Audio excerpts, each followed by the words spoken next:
Chapter 354. Bang! Bang! Bang!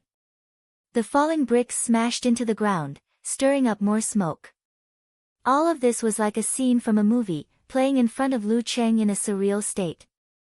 He smelled danger that could disappear at any time in the future. The figure with the murderous intent was definitely a very powerful enemy.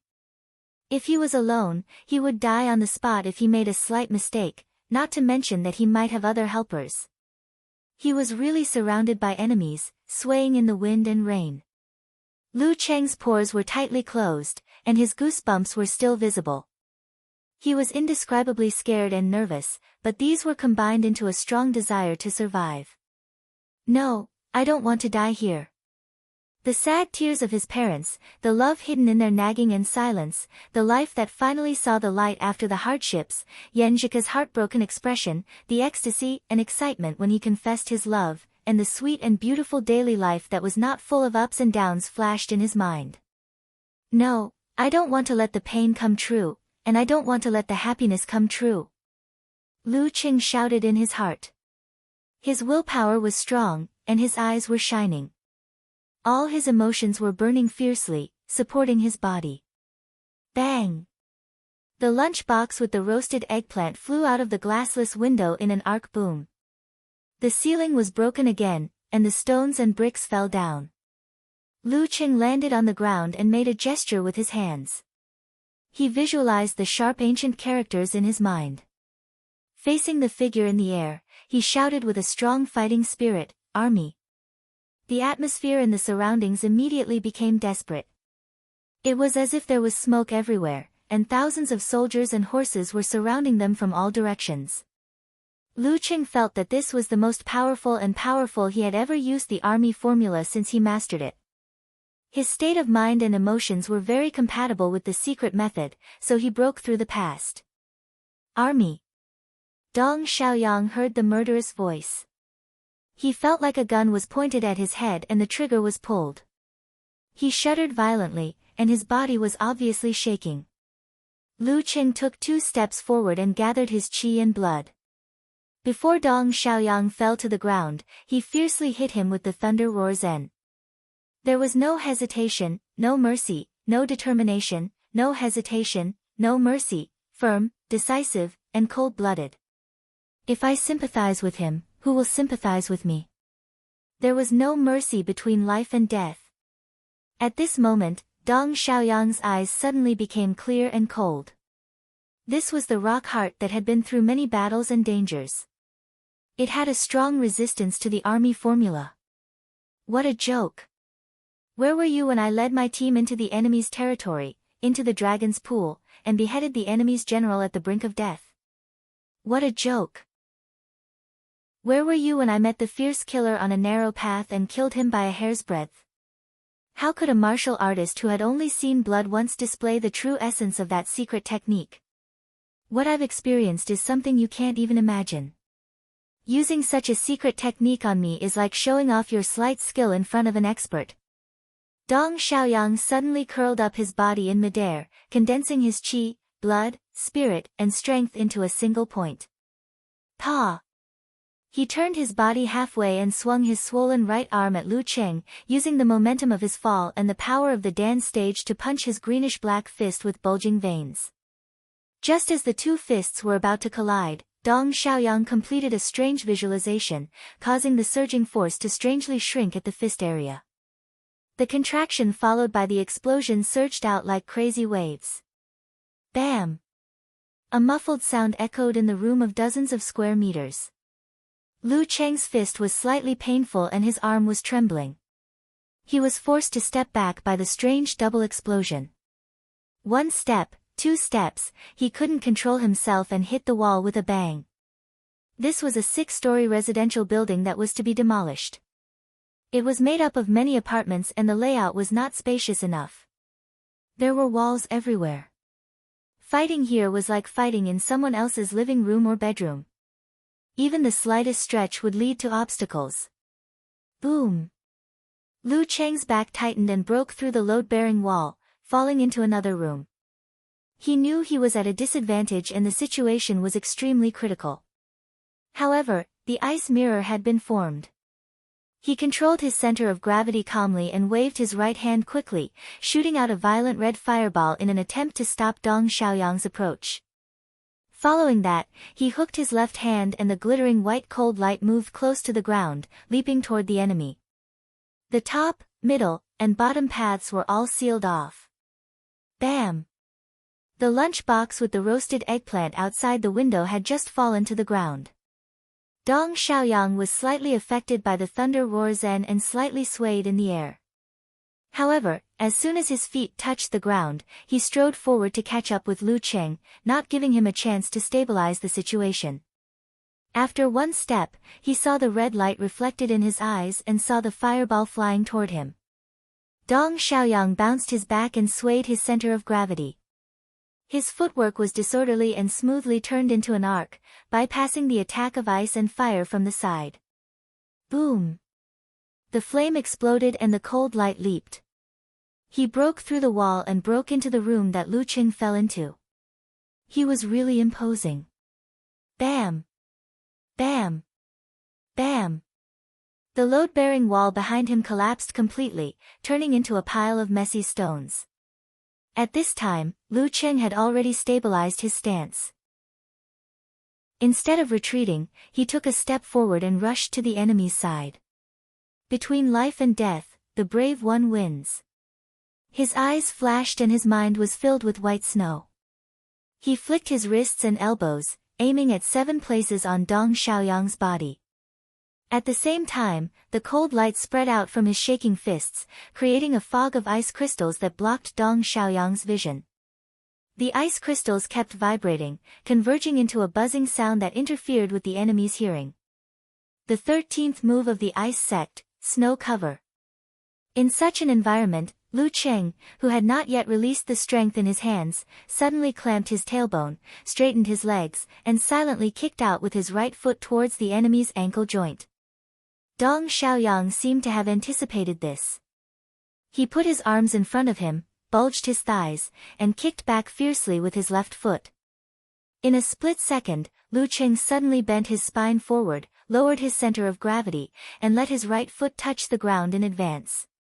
After touching the ground, he forcibly dragged his body to the side of the enemy, creating a perfect opportunity the moment Dong Xiaoyang kicked out his left foot. This was the application of the 19th move of the ice sect, Cold Swallow.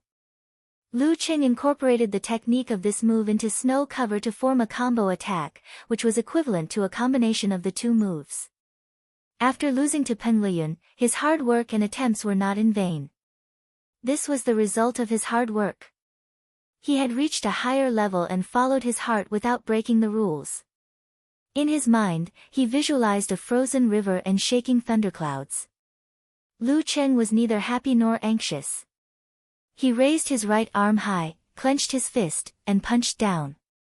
Simplified physical invulnerability move, severe warning. The distance was too close. Dong Xiaoyang's left foot missed, and he was suddenly in a precarious situation. He had lost his previous advantage and was in an extremely dangerous situation. Facing this situation, he did not despair nor panic. He immediately gathered all his strength and let the danqi erupt above his spine. Bam! His spine bent like a hard bow, dragging his body to the back. With a bang, he knocked down another load-bearing wall. Lu Cheng did not feel depressed when he missed the severe warning. Full of fighting spirit and unusual calmness, he swayed his center of gravity and pounced on the enemy who had not yet fallen to the ground. He spurted out his danqi and shortened most of the distance between them. He was about to catch up. Monk Wenguang carried the sleeping girl and moved to another position with the divine enchanter of Sin Flame. He sighed in a low voice, he really has a talent for fighting. Senior, please cover your voice. Don't attract the attention of others. Okay. The divine enchanter of Sin Flame nodded slightly. After knocking down the wall, Dong Xiaoyang regained his balance in midair with the help of the force. Looking at Lu Cheng who was closing in on him in a flash, he suddenly hid his eyes and let his eyes be filled with a terrifying white. He visualized the corresponding picture, shook his chest and abdomen, opened his throat, and exhaled loudly, bam. The surroundings suddenly became quiet. Lu Qing felt like he was in an empty room in the middle of the night. He heard a knock at the door, and outside the window, there were graves and the cold wind whistling. In an instant, he was frightened and nervous. His body could not help but tremble. But his willpower was at its strongest. He quickly calmed down and made a gesture to use the 9 words formula. Forward. His voice turned into a sharp arrow, exploding in front of the enemy with his negative feelings. Dong Xiaoyang's eyes were cold. He did not waver and seized the opportunity to close in on Lu Qing. He used force concentration to expand his body and hit the same move as before. Bam! Bam! Bam! Bam! Bam! Lu Qing responded with consecutive dance stage outbursts, but he was beaten back by the duet again and again. He broke through one wall after another, shaking the entire 6-story building. Clang! Clang! Dong Xiaoyang did not recklessly attack head-on. He changed his rhythm and direction from time to time. He did not give Lu Qing a chance to use simplified physical invulnerability moves or dodge his attacks. Quintuple explosion, sextuple explosion, and septuple explosion. Lu Qing seemed to be at an absolute disadvantage. He kept retreating and knocking down walls. His back hurt, but his footwork and posture were not disordered. Relying on the sensing ability of the ice mirror, he always detected the enemy's attack in advance and blocked the enemy's attack. Without this kung fu, he felt that he would not be able to withstand more than a few moves from the duet. Bam! Another load-bearing wall collapsed and the building shook again. Dong Xiaoyang flashed to Lu Qing's left side, pulled back his arm and punched again, repeating the previous moves. But this time, he did not use force concentration. Instead, he visualized 2 pictures, flame condensation and infusion explosion. Simplified physical invulnerability move, internal explosion. When the punch hit, the force would explode in the enemy's body. His previous duet attack was not a fake move. It was not an attack to paralyze Lu Qing or to cover up the use of this move. In a life-and-death situation, there was no such thing as a complicated and long-term plan. There was only a flash of inspiration and the right time because there were too many variables. Dong Xiaoyang's arm muscles undulated as he threw out a punch. He was expecting Lu Qing to subconsciously parry his attack like he had done so many times before. If Lu Qing was aware of it, he could force Lu Qing to dodge and create an opportunity for him to follow up with a series of attacks. Lu Qing's heart was like an ice mirror, reflecting the surroundings. He sensed that Dong Xiaoyang did not withdraw his qi, blood, and force at close range. No. Lu Qing tensed up and his hair stood on end. He grasped a few thoughts that flashed through his mind.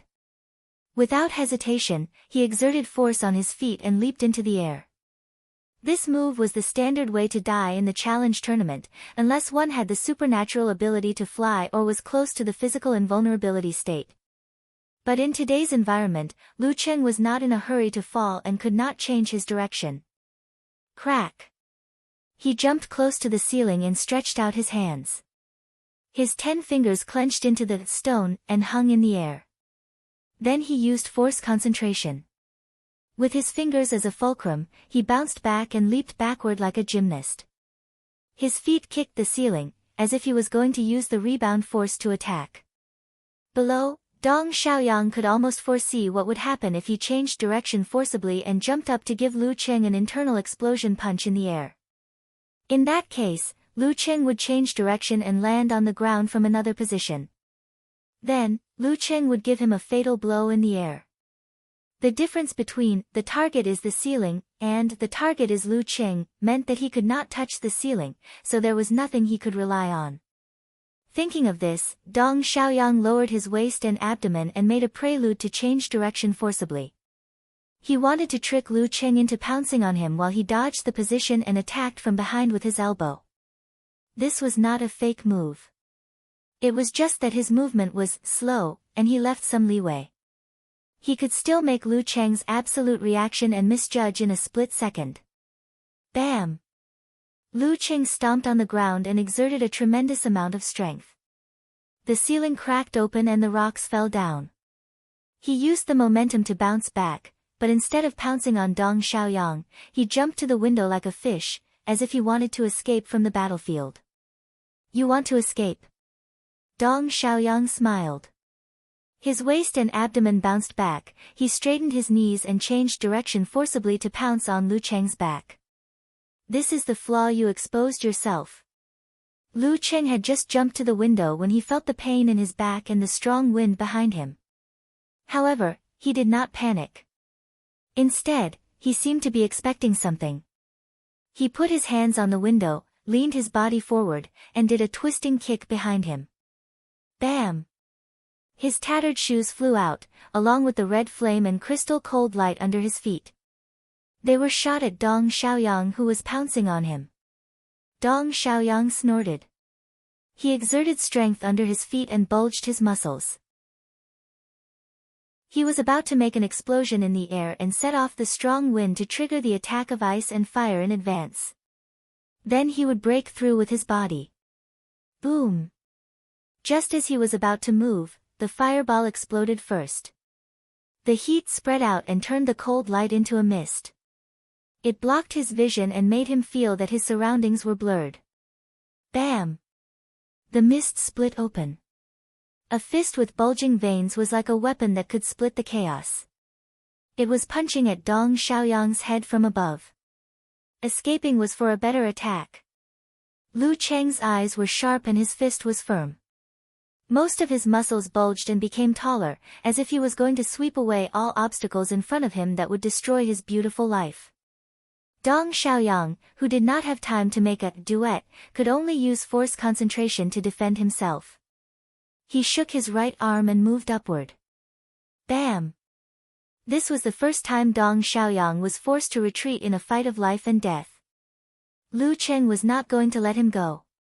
He quickly closed the distance and made consecutive explosions, not giving his opponent a chance to make a duet. Triple explosion, quadruple explosion, quintuple explosion. He integrated the skills of 24 blizzard strikes into it and fought with Dong Xiaoyang at close range. He punched hard to prevent Dong Xiaoyang from making a weird duet and using unknown secret skills. Sextuple explosion, septuple explosion, octuple explosion. Lu Cheng became fiercer and fiercer. He used dance stage explosions as if they were free. At this point, he also realized that the killer was weaker than Peng Liyun. He was not close to the inhuman level. In other words, although his opponent was strong, he was not a monster. Bam! Bam! Bam! Lu Cheng was full of fighting spirit. Sweat steamed from his head and condensed into a cloud of white mist. Bam! Dong Xiaoyang was finally crushed by the ferocious, brutal blizzard. He broke through the bearing wall and fell down. The 6-story building shook more and more violently. In the sound of falling stones, Lu Cheng stepped on the ground and followed closely to his opponent, who had just stabilized his center of gravity. He visualized the red sun and the frozen river in his mind. Boom! The red sun hit the ice river and both disappeared. Lu Cheng pulled back his arm and threw out a punch. The mutated version of severe warning. Dong Xiaoyang did not panic in such a situation. It was as if he had experienced this countless times. He did not have time to jump up and he knew he could not take it head-on. He simply fell down and rolled on the ground. Army! At this moment, Lu Cheng dispersed his force and made a hand gesture. He shouted in an ancient voice. Dong Xiaoyang, who was rolling on the ground, was shocked. He felt that he was surrounded by enemies because of his situation. After a short tremble, his strong willpower dispersed the influence. But Lu Cheng took the opportunity to slide closer and kick out his right leg. Bam! Bam! Bam! Bam! Dong Xiaoyang tried his best to block a few moves, but he was kicked out of his stance and flew into the air, crashing into the wall. Bam! The impact caused the building to sway. He spat out a mouthful of blood. Lu Qing looked calm. He slid forward and was about to break Dong Xiaoyang's neck. At this moment, the shaking building finally reached its limit. Countless stones fell from above, making a dull and terrifying sound. Lu Qing paused for a moment. In order to protect himself, he used force concentration to break through the side wall and jump to the open space outside. Dong Xiaoyang smiled bitterly, his eyes full of disappointment. Boom! Lu Qing heard a deafening sound as soon as he steadied himself. He saw half of the 6-story building collapse and then the whole building, burying the terrifying killer inside. He should be dead, right? Lu Qing did not dare to stay in the thick smoke. He was afraid that there would be other enemies. Taking advantage of the cover, he climbed over the wall into a nearby neighborhood. He found a secret place to hide and then took out his phone to call Geyser. This was the first time he encountered such a situation. He subconsciously asked for help from his master. "Hello, master. Someone just tried to kill me," Lu Qing said as soon as the call went through. "Who? Cough, who dares?" Geyser was stunned at first, then became furious. "I don't know either." Lu Qing was still a little confused. It happened so suddenly that he did not understand what was going on. Who did I offend? He thought, feeling wronged and angry. "Are you safe now? Go find Xing if you are not. Now that you are safe, tell me the key points." Geyser calmed down and asked in confusion. Lu Qing told him what had happened, focusing on the opponent's moves and his own condition. In the end, he asked, "Master, do you have any clues?" Geyser was silent for a moment. Then he clenched his teeth and said, "I know what happened. It's okay now. You can go back to sleep. There won't be a next time. Damn it, I'll tear down the base and apologize to the simplified physical invulnerability of the fire sect. Anyway, there won't be a next time. Don't ask for now. It won't do you any good if you know." Okay. Lu Qing was confused and chose to believe his master. It seemed that there was an inside story behind the attack. He walked out of the secluded place and looked at the place where the fight had just happened. The building had collapsed and smoke was everywhere. What was strange about this was that such a big commotion did not wake up the nearby residents. Weird. Lu Qing frowned. He thought for a while and called Yenjika. "Qing, you're here?" the girl asked happily. "No, I ran into a situation. Can you bring me a pair of pants?" Lu Qing looked down at his torn jeans and did not know whether to laugh or cry. It was not a competition, so he did not wear a martial arts suit. The tight pants were destroyed by the force of the dance stage and soon became unshaped. Ah! Yenjika was confused. After the barbecue, Jiang Fei led the 4 students to the entrance of the alley and planned to drive around. As they walked, the girl in the Korean coat suddenly exclaimed and pointed to the side. "Isn't there a building there?" The plump girl with a round face looked over and saw the ruins inside the wall. She was also confused. "Yeah, I saw it too. It was there before the barbecue. Why did it collapse? Why did it collapse?" Chapter 355. Bang! Bang! Bang! The falling bricks smashed into the ground, stirring up more smoke. All of this was like a scene from a movie, playing in front of Lu Qing in an unreal state. He smelled danger that could disappear at any time in the future. The figure with the murderous intent was definitely a very powerful enemy. If he was alone, he would die on the spot if he made a slight mistake, not to mention that he might have other helpers. He was really surrounded by enemies, swaying in the wind and rain. Lu Cheng's pores were tightly closed, and his goosebumps were still visible. He was indescribably scared and nervous, but these were combined into a strong desire to survive. "No, I don't want to die here."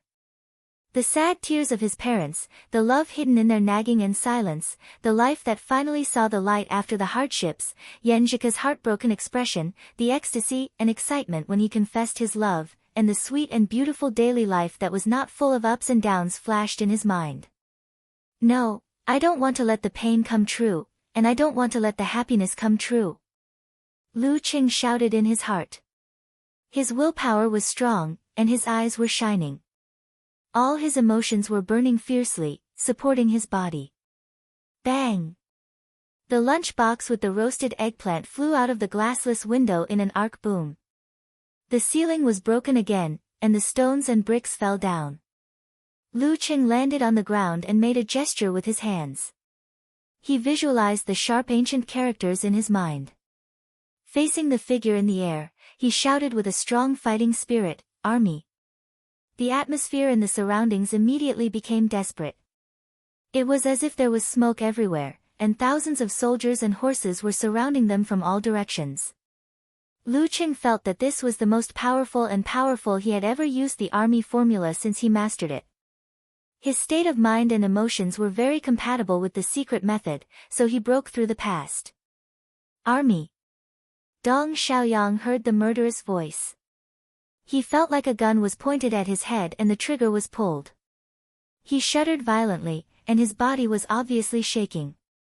Lu Qing took 2 steps forward and gathered his qi and blood.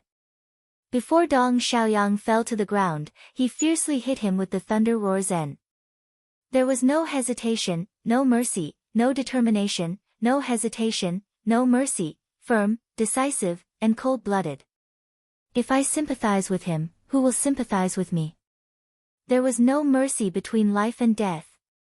At this moment, Dong Xiaoyang's eyes suddenly became clear and cold. This was the rock heart that had been through many battles and dangers. It had a strong resistance to the army formula. What a joke!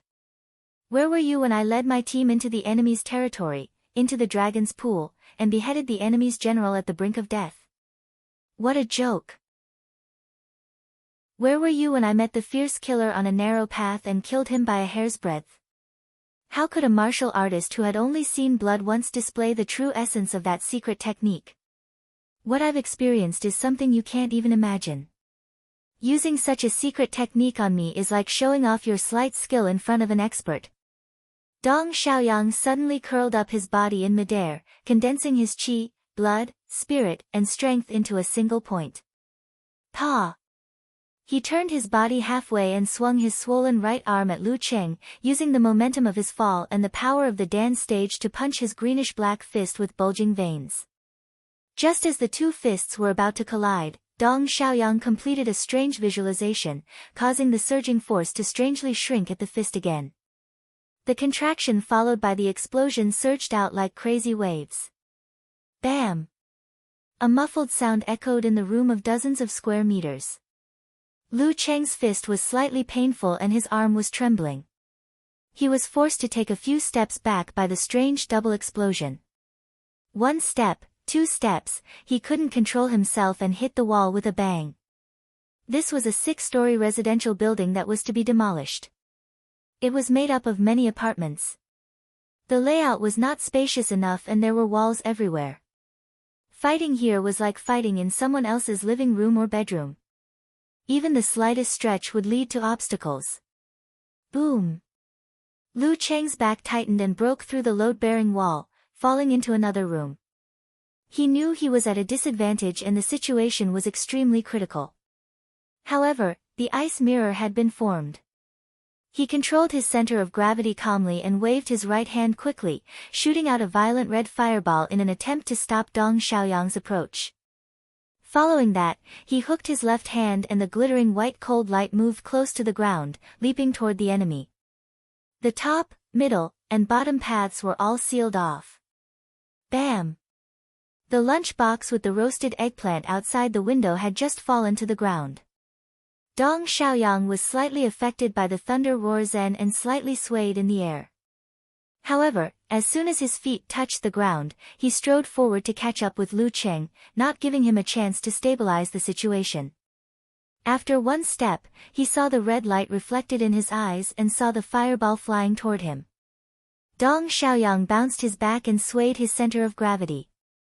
His footwork was disorderly and smoothly turned into an arc, bypassing the attack of ice and fire from the side. Boom!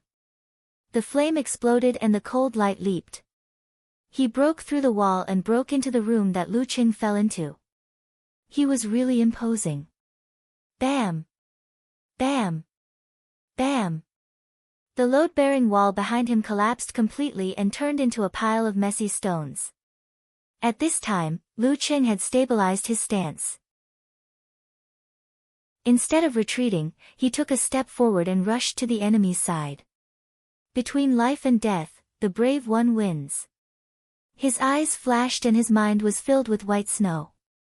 He flicked his wrists and elbows, aiming at 7 places on Dong Xiaoyang's body. At the same time, the cold light spread out from his shaking fists, creating a fog made of ice crystals that blocked Dong Xiaoyang's vision. The ice crystals kept vibrating, converging into a buzzing sound that interfered with the enemy's hearing. The 13th move of the ice sect, Snow Cover. In such an environment, Lu Qing, who had not yet released the strength in his hands, suddenly clamped his tailbone, straightened his legs, and silently kicked out with his right foot towards the enemy's ankle joint. Dong Xiaoyang seemed to have anticipated this.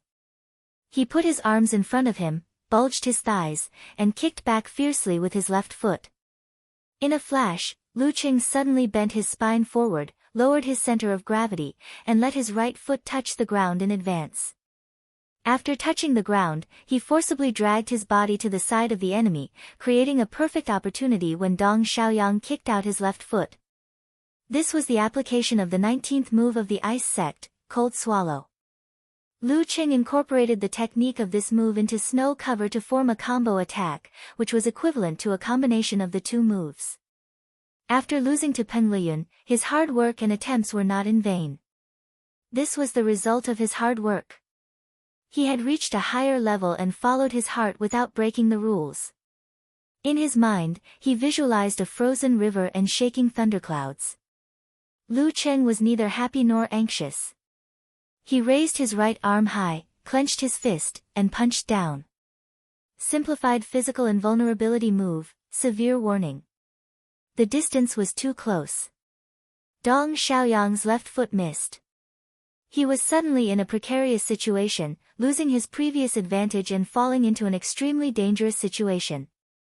Facing this, he did not despair or panic. Instead, he gathered all the strength in his body and let the danqi erupt above his spine. Bam! His spine bent like a hard bow, dragging his body to the back. With a bang, he knocked down another load-bearing wall. Lu Qing did not feel depressed when he missed the severe warning. Full of fighting spirit and unusual calmness, he swayed his center of gravity and pounced on the enemy who had not yet fallen to the ground. He spurted out the danqi and shortened most of the distance between them. He was about to catch up. Monk Wenguang carried the sleeping girl and moved to another position with the divine enchanter of Sin Flame. He sighed in a low voice, he really has a talent for fighting. Senior, cover your voice. Don't attract others. Okay. The divine enchanter of Sin Flame nodded slightly. After knocking down the wall, Dong Xiaoyang regained his balance in midair with the help of the force. Looking at Lu Qing who was closing in on him in a flash, he suddenly hid his eyes, letting them be filled with a terrifying white. He visualized the corresponding picture, shook his chest and abdomen, opened his throat, and exhaled loudly, bam. The surroundings suddenly became quiet. Lu Qing felt like he was in an empty room in the middle of the night. He heard a knock at the door, and outside the window, there were tombs and the cold wind whistling. In an instant, he was frightened and nervous. His body could not help but tremble. But his willpower was at its strongest. He quickly calmed down and made a gesture to use the 9 words formula. Forward. His voice turned into a sharp arrow, exploding in front of the enemy with his negative feelings. Dong Xiaoyang's eyes were cold. He did not waver and seized the opportunity to close in on Lu Qing. Using force concentration, he expanded his body and used the double explosion move just now. Bam, bam, bam. Boom, boom, boom. Lu Qing responded with a series of dance stage outbursts, but he was beaten back by the duet again and again. He broke through one wall after another, shaking the entire six-story building. Clang! Clang! Dong Xiaoyang did not recklessly attack head-on. He changed his rhythm and direction from time to time, giving Lu Qing no chance to use simplified physical invulnerability moves or dodge. 5, 6, and 7 explosions in a row. Lu Qing seemed to be at an absolute disadvantage. He kept retreating and crashing into walls. His back hurt, but his footwork didn't falter and his stance didn't falter. Relying on the sensing ability of the ice mirror, he always sensed the enemy's attacks in advance and blocked them by the skin of his teeth. Without this kung fu, he felt that he could not withstand more than a few moves from the duet. Bang! Another load-bearing wall collapsed and the building shook again. Dong Xiaoyang flashed to Lu Cheng's left side, pulled back his arm and punched again, repeating the previous moves. But this time, he didn't use force concentration. Instead, he visualized the images of flame condensation and infusion explosion. Simplified physical invulnerability move, internal explosion. When the punch hit, the force would explode in the enemy's body. His previous duet frenzied attack was not a feint. It was not an attack specifically designed to numb Lu Cheng and conceal the use of this move. In a life-and-death situation, there was no need for so many complicated and long-term plans. There was only a flash of inspiration and the right time, because there were too many variables. Dong Xiaoyang's arm muscles undulated as he threw out a punch. He was expecting Lu Cheng to subconsciously parry his attack like he had done so many times before. If Lu Cheng was aware of it, he could force Lu Cheng to dodge and create an opportunity for him to follow up with a series of attacks. Lu Cheng's heart was like an ice mirror, reflecting the surroundings. He sensed that Dong Xiaoyang did not withdraw his qi, blood, and force at close range. No. He tensed up and his hair stood on end. Grasping the few thoughts that flashed through his mind, he exerted force on his feet and leaped into the air without hesitation. Such a move was the standard way to die in the challenge tournament, unless one had the supernatural ability to fly or was close to the physical invulnerability state. But in today's environment, Lu Cheng would not fall in a hurry and be unable to change his direction. Crack! He jumped close to the ceiling and stretched out his hands. His 10 fingers clenched into the stone and hung in the air. Then he used force concentration. With his fingers as a fulcrum, he bounced back and jumped backward like a gymnast. His feet kicked towards the ceiling, as if he was going to use the rebound force to attack. Below, Dong Xiaoyang could almost foresee what would happen if he forcibly changed his direction, jumped up, and gave Lu Cheng an internal explosion punch in midair. In that case, Lu Cheng would rebound and change his direction, fall to the ground from another position, and then give him a fatal blow while he was still in midair. The difference between the target is the ceiling and the target is Lu Cheng determined that he couldn't touch the ceiling, so he had nothing to rely on. As the thought flashed through his mind, Dong Xiaoyang lowered his waist and abdomen and made a prelude to change his direction by jumping up. He was trying to trick Lu Cheng into pouncing on him while he moved away from his position and attacked from behind with his elbow. This was not a fake move. It was just that his movement was slow, and he left some leeway.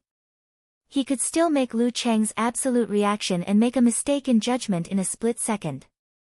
Bang! Lu Cheng stomped his feet with great force, breaking the ceiling and causing the stones to fall. He used the momentum to bounce back, but instead of pouncing on Dong Xiaoyang, he jumped to the window like a fish, as if he wanted to escape from the battlefield. You want to escape? Dong Xiaoyang smiled. His lowered waist and abdomen bounced back, and he straightened his knees to change his direction and pounced on Lu Cheng's back. This is the flaw you exposed yourself. Lu Cheng had just jumped to the window when he felt the sharp pain in his back and the strong wind behind him. However, he did not panic. Instead, he seemed to be expecting something. He put his hands on the window, leaned his body forward and made a twisting kick behind him. Bam! His tattered shoes flew out, along with the red flame and crystal cold light under his feet. They were shot at Dong Xiaoyang, who was pouncing on him. Dong Xiaoyang hummed. He exerted strength under his feet and his muscles bulged. He was about to make an explosion in the air and set off a strong wind to trigger the attack of ice and fire in advance. Then he would break through with his body. Boom! Just as he was about to make a move, the fireball exploded first. The high temperature spread out and turned the chaotic cold light into a pervasive fog. It blocked his vision and made him feel that his surroundings were blurred. Bam! The fog split open. A fist with bulging blue and black veins, like a weapon that could split the chaos, smashed toward Dong Xiaoyang's head from above. Escape is for a better attack. Lu Cheng's eyes were sharp and his fist was firm. Most of his muscles bulged and became a little taller, as if he was going to sweep away all obstacles in front of him that would ruin his beautiful life. Dong Xiaoyang, who did not have time to make a duet, could only use force concentration to defend himself. He shook his right arm and moved upward. Bam! This was the first time Dong Xiaoyang was forced to retreat in a life-and-death battle. Lu Cheng was not going to let him go. He quickly closed the distance and made consecutive explosions, not giving his opponent a chance to make a duet. Triple explosion, quadruple explosion, quintuple explosion. He integrated the skills of 24 blizzard strikes into it and fought with Dong Xiaoyang at close range. He punched hard to prevent Dong Xiaoyang from making a weird duet and using unknown secret skills. Sextuple explosion, septuple explosion, octuple explosion. Lu Cheng became fiercer and fiercer. He used dance stage explosions as if they were free. At this point, he also realized that the killer was weaker than Peng Liyun. He was not close to the inhuman level. In other words, although his opponent was strong, he was not a monster. Bam! Bam! Bam! Lu Cheng was full of fighting spirit. Sweat steamed from his head and condensed into a cloud of white mist. Bam! Dong Xiaoyang was finally crushed by the ferocious, brutal blizzard. He broke through the bearing wall and fell down. The 6-story building shook more and more violently. In the sound of falling stones, Lu Cheng stepped on the ground and rushed to his opponent, who had just stabilized his center of gravity. In his mind, he visualized the red sun and the frozen river. Boom! The red sun hit the ice river and both disappeared. Lu Cheng pulled back his arm and threw out a punch. The mutated version of severe warning. Dong Xiaoyang did not panic in this situation. It was as if he had experienced this countless times. He did not have time to jump up and he knew he could not take it head-on.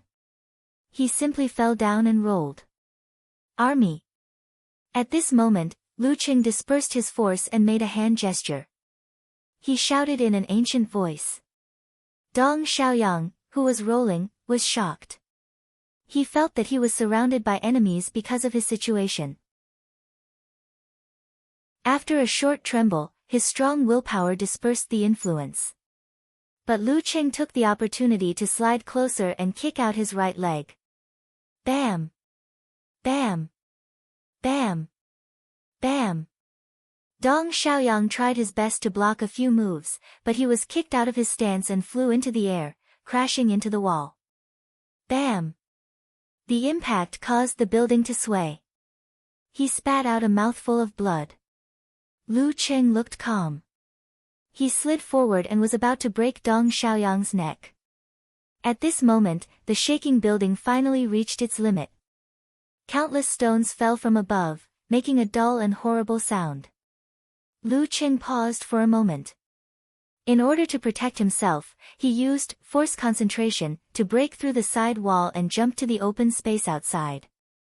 Dong Xiaoyang smiled bitterly, his eyes full of disappointment. Boom! Lu Cheng heard a deafening sound as soon as he steadied himself. He saw half of the 6-story building collapse and then the whole building, burying the terrifying killer inside. He should be dead, right? Lu Qing did not dare to stay in the smoke for fear of other enemies. Taking advantage of the cover, he climbed over the wall into a nearby neighborhood. He found a secret place to hide and then took out his phone to call Gizershur. It was the first time he encountered such a situation. Subconsciously, he asked for help from his master. "Hello, master. Someone just tried to kill me," Lu Qing said as soon as the call went through. "Who?" Cough. "Who dares?" Gizershur was stunned at first, then became furious. "I don't know either." Lu Qing was still a little confused. It happened so suddenly that he did not understand what was going on. Who did I offend? He thought, feeling wronged and angry. "Are you safe now? Go find Xing if you are not. Now that you are safe, tell me the key points." Gizershur calmed down and asked in confusion. Lu Qing told him what had happened, focusing on the opponent's moves and his own condition. In the end, he asked, "Master, do you have any clues?" Gizershur was silent for a while before he gritted his teeth and said, "I know what happened. It's okay now. You can go back to sleep. There won't be a next time. Damn it, I'm going to tear down the base and apologize to the simplified physical invulnerability experts of the fire sect. Ahem. Anyway, there won't be a next time. Don't ask about it for now. It won't be good for you. Okay." Lu Qing was confused and chose to believe his master. It seemed that there was an inside story behind the attack. He walked out of the secluded place and looked at the place where the fight had just happened. The building had collapsed and smoke was everywhere. What was strange about this was that such a big commotion did not wake up the nearby residents. Weird. Lu Qing frowned. He thought for a while and called Yenjika. "Qing, you're here?" The girl asked happily. "No, I'm in a situation. Can you bring me a pair of pants?" Lu Qing looked down at his torn jeans and did not know whether to laugh or cry. He was not wearing a martial arts suit because it was not a competition. The tight pants were soon destroyed by the force of the dance stage. Ah. Yenjika was confused. After the barbecue, Jiang Fei led the 4 students to the entrance of the alley and planned to drive around. As they walked, the girl in the Korean coat suddenly exclaimed and pointed to the side. "Isn't there a building there?" The plump girl with a round face looked over and saw the ruins inside the wall. She was also confused. "Yeah, I saw it too. It was there before the barbecue. Why did it collapse? Why did it collapse?" Chapter 356. After realizing this, Dong Xiaoyang's face turned red and his throat made a sound as if it was blocked by old phlegm. His scalp was numb and his teeth were sore. Puff! He spat out a mouthful of blood, which dyed the pillow in front of him red. With the release of this pent-up qi, he felt a lot more relaxed in his chest and abdomen. The internal injuries caused by Lu Qing earlier were relieved, and his mind became clearer. He deeply felt the arrogance that had inflated him in the past year. "I understand." He took a deep breath and said with determination in his eyes, "I will find the gap and work hard to improve." He had to admit that Lu Qing did have a talent for fighting. Or rather, he was smarter. When he failed to take advantage of the situation and was forced to compete with endurance, he was doomed to lose. Good. The divine enchanter of Sin Flame nodded slightly. Arrogance is not a word invented out of thin air. When you survive a life-and-death battle, it is easy to become arrogant. This is an emotion that needs to be resisted for a long time. It is not something that you can solve once and for all after understanding it today. It was rare for him to say so many words in one breath. Then he turned to Monk Wenguang and said, "I will take him back. I am afraid Shi Jiangwo will come to us soon." Hearing this, Monk Wenguang was stunned. His face turned pale and he stammered, You didn't tell Senior Shi. You didn't ask for your master's permission to train his disciple. Merciful Buddha, Namo Amitabha. I almost swore. The divine enchanter of Sin Flame and Shi Jiangwo were at the same level of physical invulnerability. Neither of them could do anything to the other. But I am only a professional sixth pin. No. The divine enchanter of Sin Flame answered seriously, Shi Jiangwo is a man with a tough mouth but a soft heart. Every time he says he will teach his disciple a lesson, he is just going with the flow. He never takes the initiative to do anything. If he was informed in advance, he would definitely say something like, respect the disciple's wishes. When he mentioned Shi Jiangwo's tough mouth but soft heart, a rare smile appeared on his serious face. Since Senior Shi doesn't agree, there is no need to train Lu Cheng. Monk Wenguang thought this task was requested by Shi Jiangwo or at least informed him and got his permission. Now that he knew the truth, he almost burst into tears. Warriors who have walked out of life and death battles can't look down on those who have grown up in the challenge tournament. However, this doesn't mean that the challenge tournament can perfectly temper a warrior. Without the pressure of life and death, how can one dig out their greatest potential? How can one improve their willpower? Divine Enchanter of Sin Flame said slowly. But this is someone else's master's matter. What does it have to do with you? What was his problem? Monk Wenguang almost broke the kung fu that he had been practicing for many years. The divine enchanter of Sin Flame glanced at him and explained, some things have to be planned in advance. The Dragon King and the Warrior Sage do have hopes of advancing further and stepping into the forbidden territory. However, it is only a hope and does not mean that it is 100% certain. For those who have potential and are friendly, of course, we have to train and train them. The more the number, the more possibilities there will be. Otherwise, who will be able to contend with the apostles and SPHNX cat in the future? Monk Wenguang's expression changed again. He quickly lowered his voice and said, Elder Mei's health is failing. Beside him, Dong Xiaoyang also held his breath with a dignified expression. There is no such thing as a master in the Forbidden Realm.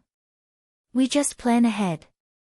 The divine enchanter of Sin Flame waved his hand, grabbed Dong Xiaoyang, opened the door, and left.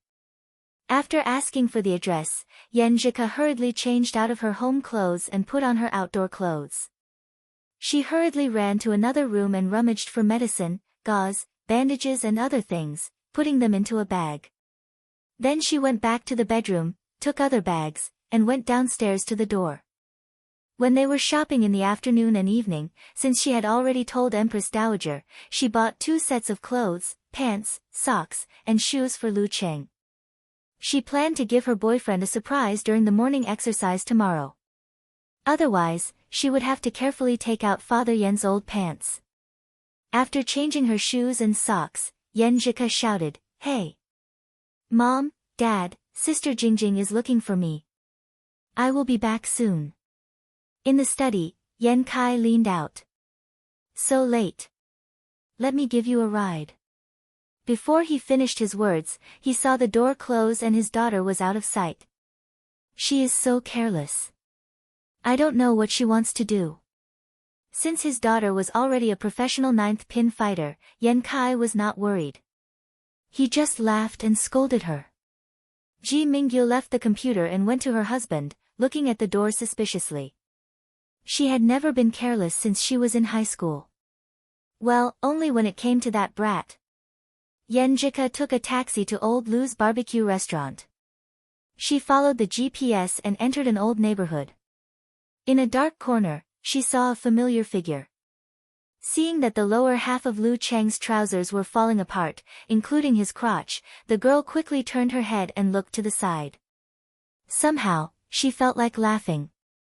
She bit her lips and tried to hold back her laughter. She whispered, You have the style of an artist. A performance artist? Lu Cheng had calmed down and asked self-deprecatingly. Yan Zhika pursed her lips and smiled. She moved closer and stuffed a few bags of clothes into Lu Cheng's hands. It's good that you know. Go change. Huh? New clothes and pants. This style doesn't look like my father-in-law's. Is there still a shop open at this time? Lu Cheng looked at the bags. I bought them for you when I was shopping. Are you touched? Are you surprised? Seeing Lu Cheng acting normal, Yenjika put down her worries and said in a light tone. Yes, I am. Surprise. Lu Cheng lowered his head and smiled warmly. Wasn't this scene the reason why he fought so hard in a life-and-death situation? Didn't his strong desire to survive and firm will in dangerous situations come from such details? He turned around and was about to hide behind a tree and change into pants. Yenjika's eyes widened and she exclaimed in a low voice, "You're back." She had thought that what Lu Cheng said was just a superficial wound, so she didn't urge him to deal with it quickly. Who knew that when her boyfriend turned around, what she saw was a bloody mess of flesh and a few deep scratches. Lu Cheng wriggled his muscles and stopped the bleeding, so the wound didn't look so bad. It's nothing. It'll be fine after a few days of dressing. Lu Cheng comforted her. Liar. How can you call it a little bruise when it's so deep? Yenjika was worried and angry. Find a place to sit down. I'll help you. She wasn't angry at Lu Cheng, but at those bad guys who attacked her boyfriend for no reason. Who would like to be involved in a life and death situation? We like to live a stable life. Okay. Lu Cheng didn't hurry to change his pants. He didn't want to be stained with blood. He didn't want to expose this in front of his parents, so that they wouldn't be worried. Under the dim light of the street lamp, Yenjika cleaned the blood on Lu Cheng's back with cotton wool and disinfected it. She threw one piece after another, which made Lu Cheng feel bursts of pain. Even if he was a master, he still felt the pain. However, during this process, looking at the weeds in front of him, the fragments of stones, and the dark yellow glow, listening to the girl's incessant nagging, and experiencing her careful movements, he felt a sweetness in his heart. He felt that the piercing pain was not so obvious, and he felt that the cold wind that was blowing like knives was not so unbearable. After Yenjika tied his torso like a mummy, Lu Cheng hid behind a tree and quickly changed into new clothes. I can play the pharaoh like this. He joked. Yenjika hummed. Fortunately, I brought enough gauze and bandages. If you went back like that, people would call the police. That's why you came here, not me. Lu Cheng walked out from behind the tree and laughed. Humph. Remember to remind me to change your dressing every day. Also, take this bottle of 6 life pills. Take 2 pills 3 times a day. It can help heal your internal injuries. Don't be fooled by the fact that you're fine now. You may have some hidden injuries. Yenjika handed the rest of the things in the bag to him. Listening to her nagging, Lu Cheng's expression was gentle, and his eyes were smiling. After that, Yenjika asked curiously, where did you guys fight earlier? Did you win? A fierce fight between 2 sixth-pin fighters would definitely leave obvious traces. Lu Cheng pointed at a spot not far away and said, yeah, over there. Yenjika looked over and opened her mouth a little. She said to herself blankly, when I passed by during the day, there should be a building there. After 2 days of changing his dressing, with Lu Cheng's current physical condition, all the wounds had scabbed and faded away, revealing new skin. Yenjika was right. He did have some internal injuries, and needed to take medicine for another 3 or 4 days to recover.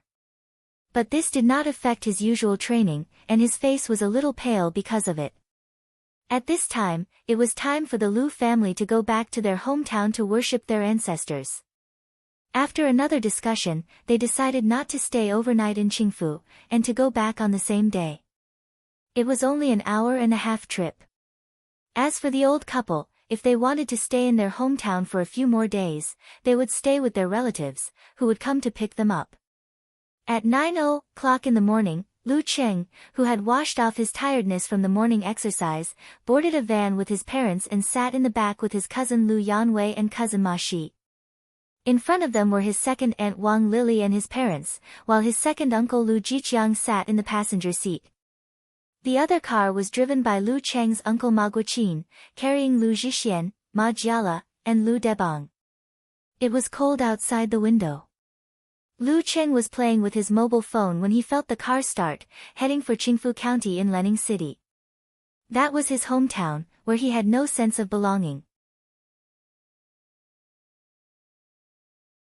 Chapter 357. Outside the car window, Lu Cheng had no intention of appreciating the scenery. He chatted with Yan Zhika on QQ, browsed forums, Weibo and other places, and listened to his parents, second uncle and second aunt from time to time. Occasionally, he would add a few words. After that night's battle, he realized that his willpower had made another breakthrough. His ability to control his mind had become stronger, and he was more resistant to negative emotions such as fear, nervousness, and fear. Furthermore, he had also improved the application of his own moves and judgment in battle. He had also obtained excellent training. Even so, he still didn't like the surprise attack, but he was not as angry as before. As for the endorsement contract of the martial arts shoes, Wu Qinggue, who was on a business trip, approved the modification in principle. Once he came back, both parties could sign the contract officially and try to finish the process before the new year. In that case, Lu Cheng could receive the endorsement fee of 700,000 yuan after the Spring Festival. While Lu Yanwei was playing games on his mobile phone and Ma Shi was listening to music with her eyes closed, time flew by. The car got off the highway and entered the county road. After several turns and stops, they entered the boundary of Liangtian village. We're almost there.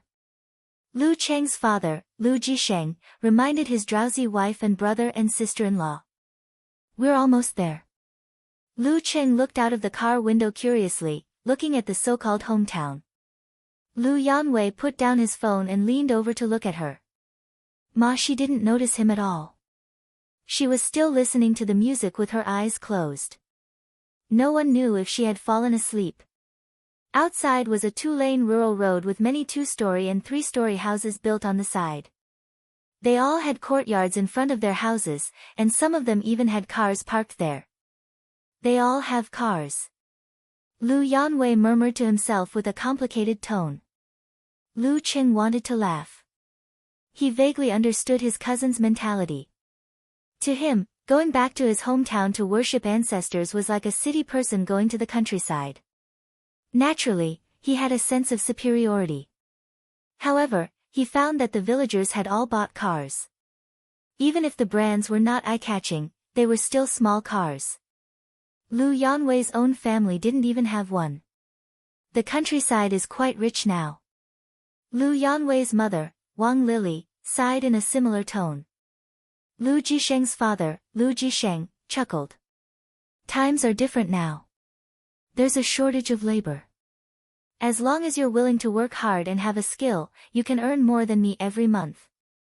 Plus, you don't have to pay taxes. Well, it's not very stable, so there's no guarantee. That's right. I heard that it costs a lot to hire a worker these days. Not to mention carpentry and masonry, the driver interrupted. But it can't be that every family is a carpenter and can earn so much, right? Lu Cheng's second uncle, Lu Jiqiang, didn't hide his doubts. That's for sure. But think about it, we're all from the same village. We can all see who has a house and a car. Who would be willing to lower themselves to others? Who would be willing to say that their partner was looked down upon by others? Then we have to follow. We have to grit our teeth and live frugally, unless we really have no other choice. The driver had traveled extensively and had seen many similar things.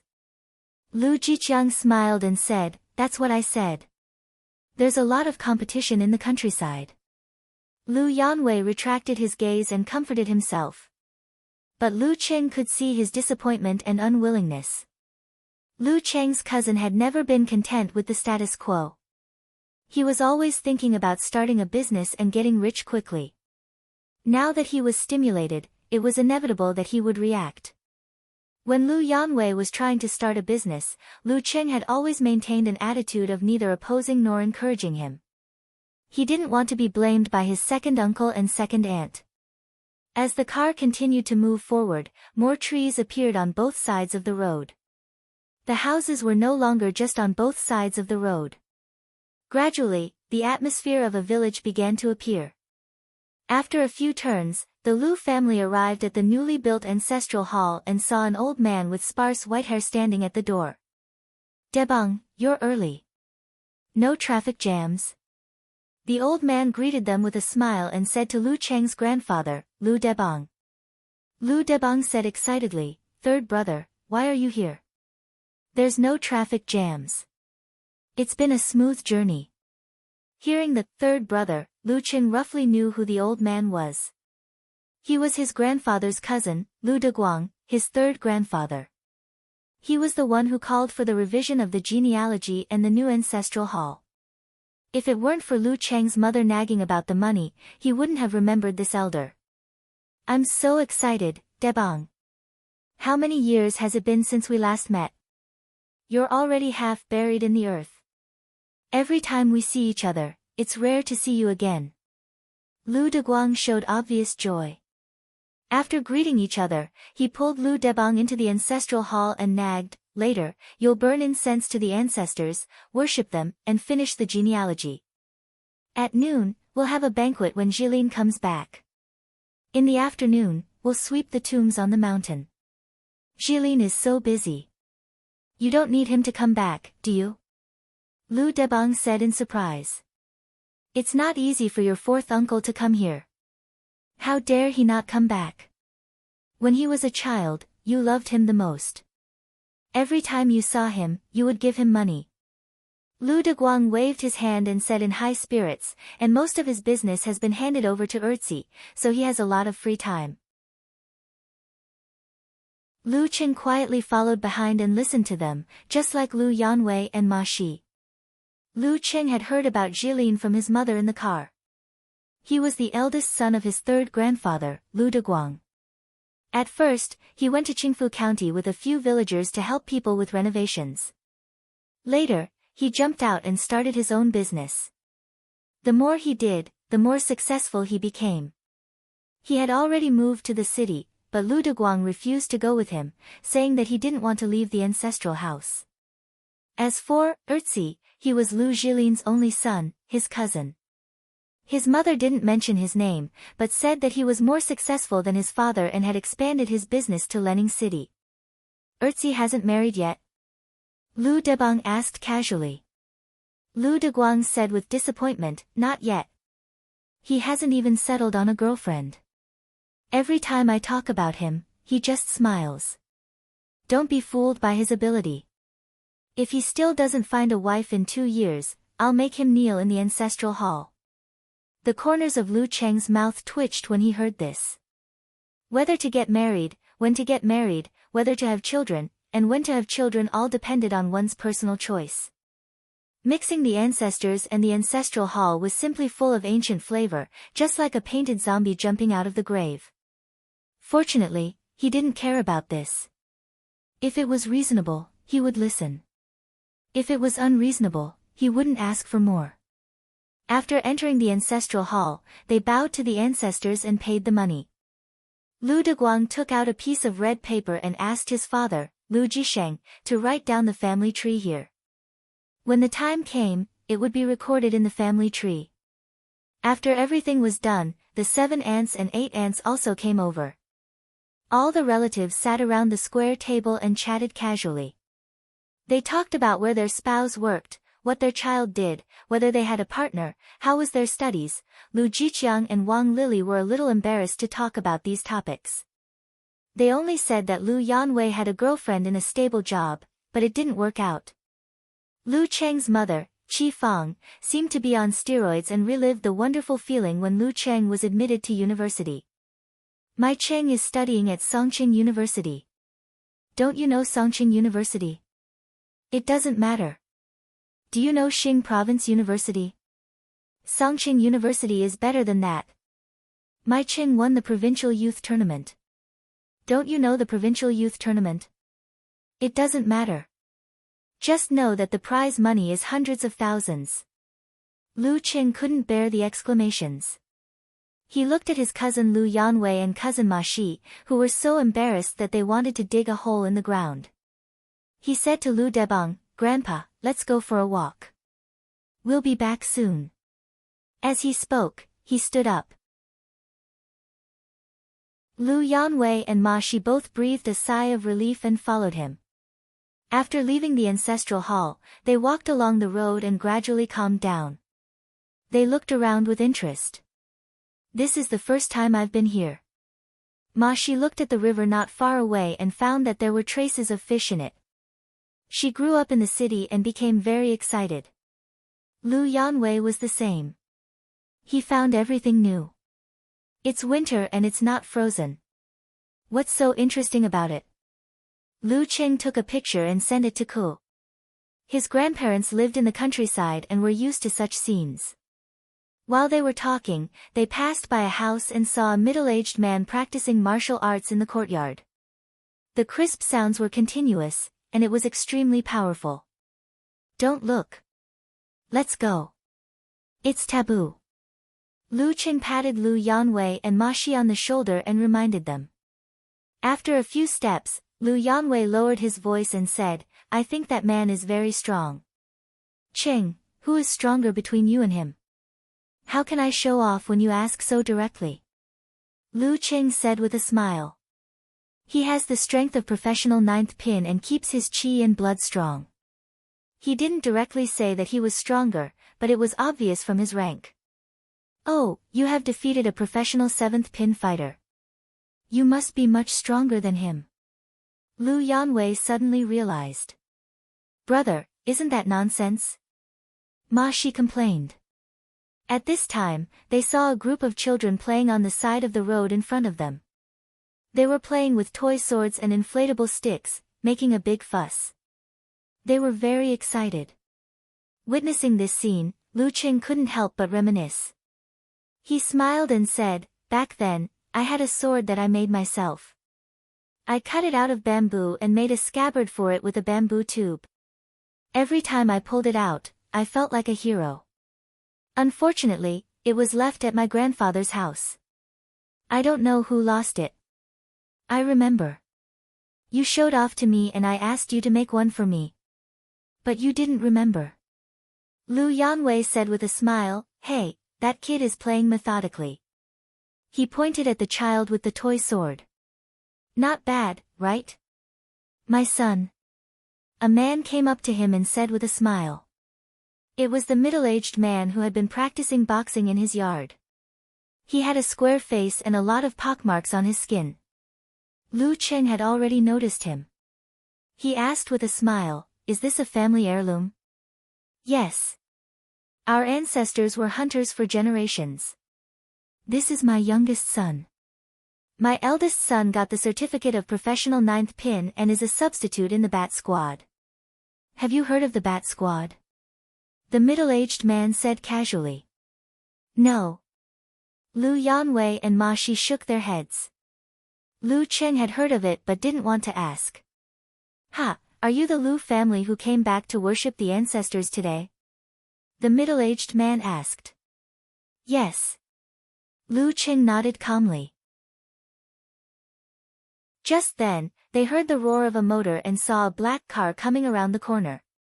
Then, it lost control and crashed into the side of the road, crashing into the group of children. The children were scared out of their wits and no one moved. The middle-aged man's hair stood on end and he rushed to his youngest son without thinking. He wanted to hold him and get away from the danger. As for the others, he didn't have time to care about them. He exerted force on his feet and jumped. When he reached the child, he heard the sound of the engine running faster and found the black car was already in front of him. Seeing the driver with a red face and panicked eyes, the middle-aged man was angry and sullen. He felt that he couldn't escape. Damn it! This drunkard mistook the accelerator for the brake. Just as he was in despair, he suddenly saw a figure leap past and heard a muffled sound of collision. Bang! Lu Qing retracted and released his Dan force. Using both hands, he managed to lift the front of the car. The back wheels of the black car spun crazily and rubbed against the ground, making a sharp noise and sparks. But it couldn't move forward anymore. Crack! The cement under Lu Cheng's feet cracked and the black car's head caved in. Chapter 358. Bang! Amidst the eerie silence, Lu Cheng saw that the tire had completely stopped spinning. He loosened his grip and let the miserable-looking front of the car fall to the ground. The man in his 30s who was sitting in the driver's seat with a blank look on his face jumped up in fear. Just as Lu Cheng was about to step forward, open the door by force, drag this drunk driver out, and teach him a lesson, several families nearby heard the commotion, rushed out, and asked in confusion, "What's wrong? What's the matter? What happened? What's the situation?" Only then did the frightened children come to their senses. They cried and screamed, making the scene a mess. The middle-aged man surnamed Yu came to his senses and looked at Lu Cheng's back. He swallowed hard and turned his attention back to business. When he turned back, he was so angry that his chest was about to explode. He held the child, straightened up and shouted, "That bastard was drunk and driving and almost hit Jun Fei and the others. If it weren't for that young man, they would have been dead." With a buzz in his head, the men and women who came over became anxious and rushed to the black car in the midst of the children's cries. F***CK. F***CKU. I'm going to kill you. In the midst of the cursing, they walked past Lu Cheng, opened the car door, and dragged the driver out. They dragged him to the nearby river, beating and kicking him as they dragged. Ah ah ah. The driver screamed again and again, calling for help. Lu Cheng's mouth twitched. He silently stepped back and pretended that he didn't hear anything. This drunk driver deserved to be beaten to death. The scene when everyone rushed over was so shocking that even he was shocked and didn't take the initiative to punch the driver. Is this the consequence of provoking public anger? Help! The driver was pressed into the cold water, choked a few times, and was lifted up again. He finally sobered up completely and understood his situation. He cried and shouted, "Call the police! Call the police! Call the police!"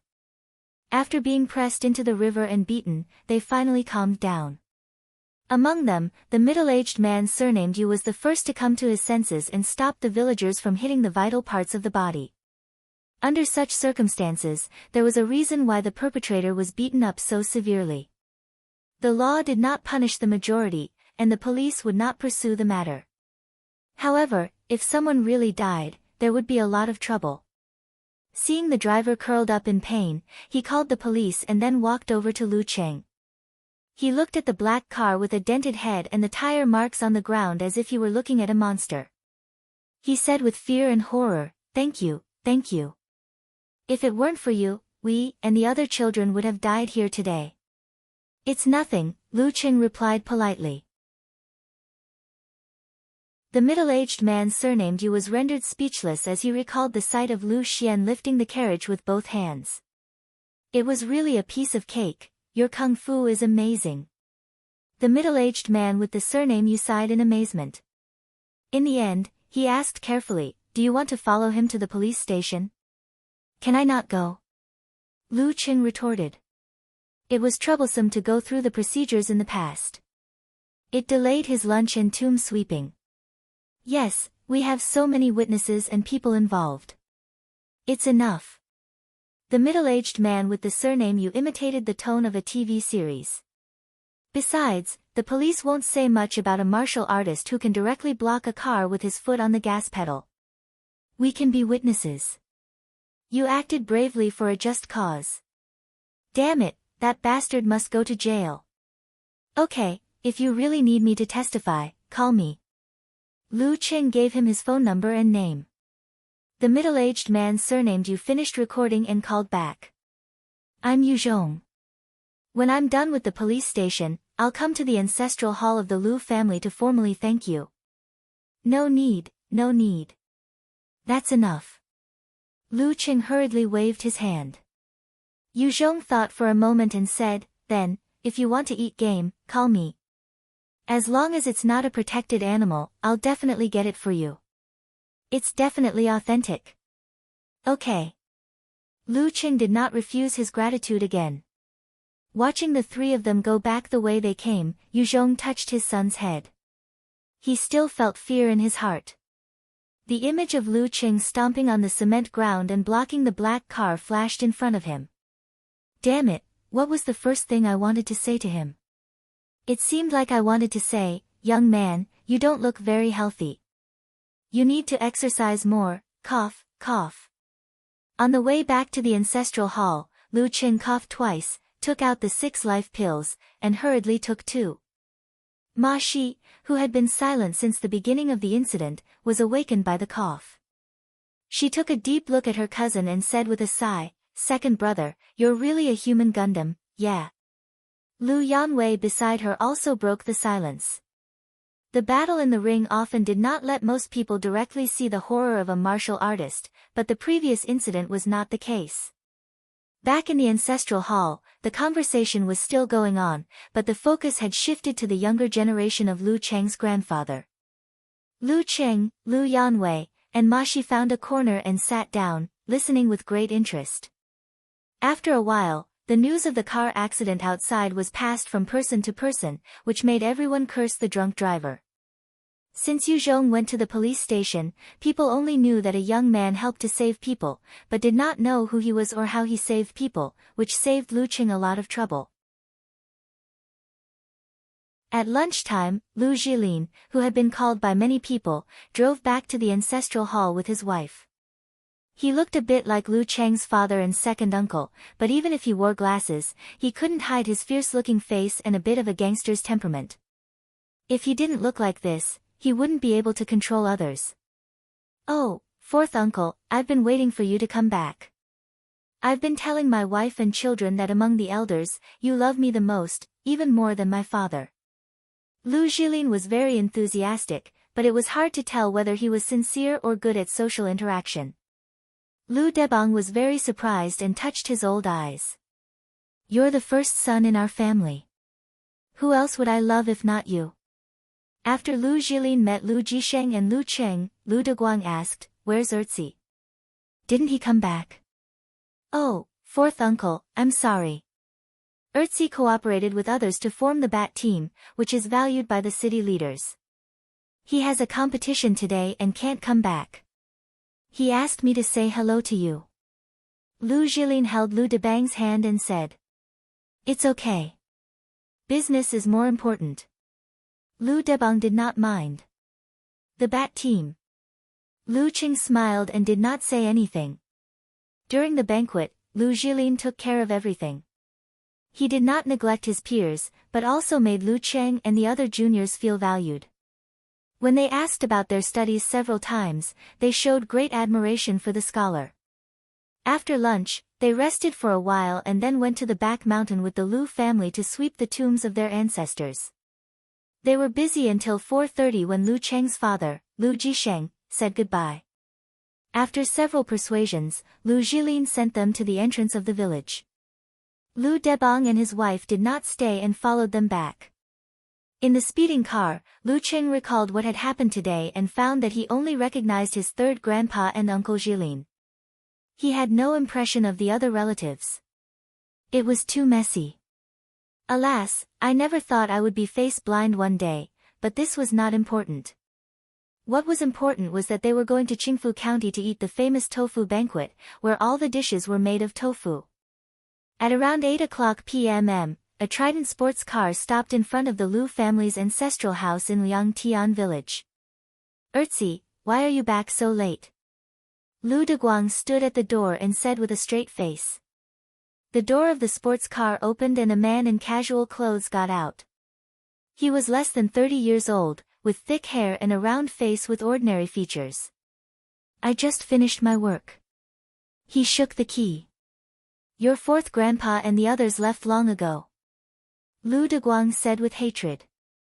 Erzi laughed and said, "Well, I'm back to ask Uncle you for some game. My friends want to eat." "You." Lu Deguang turned around and went into the house.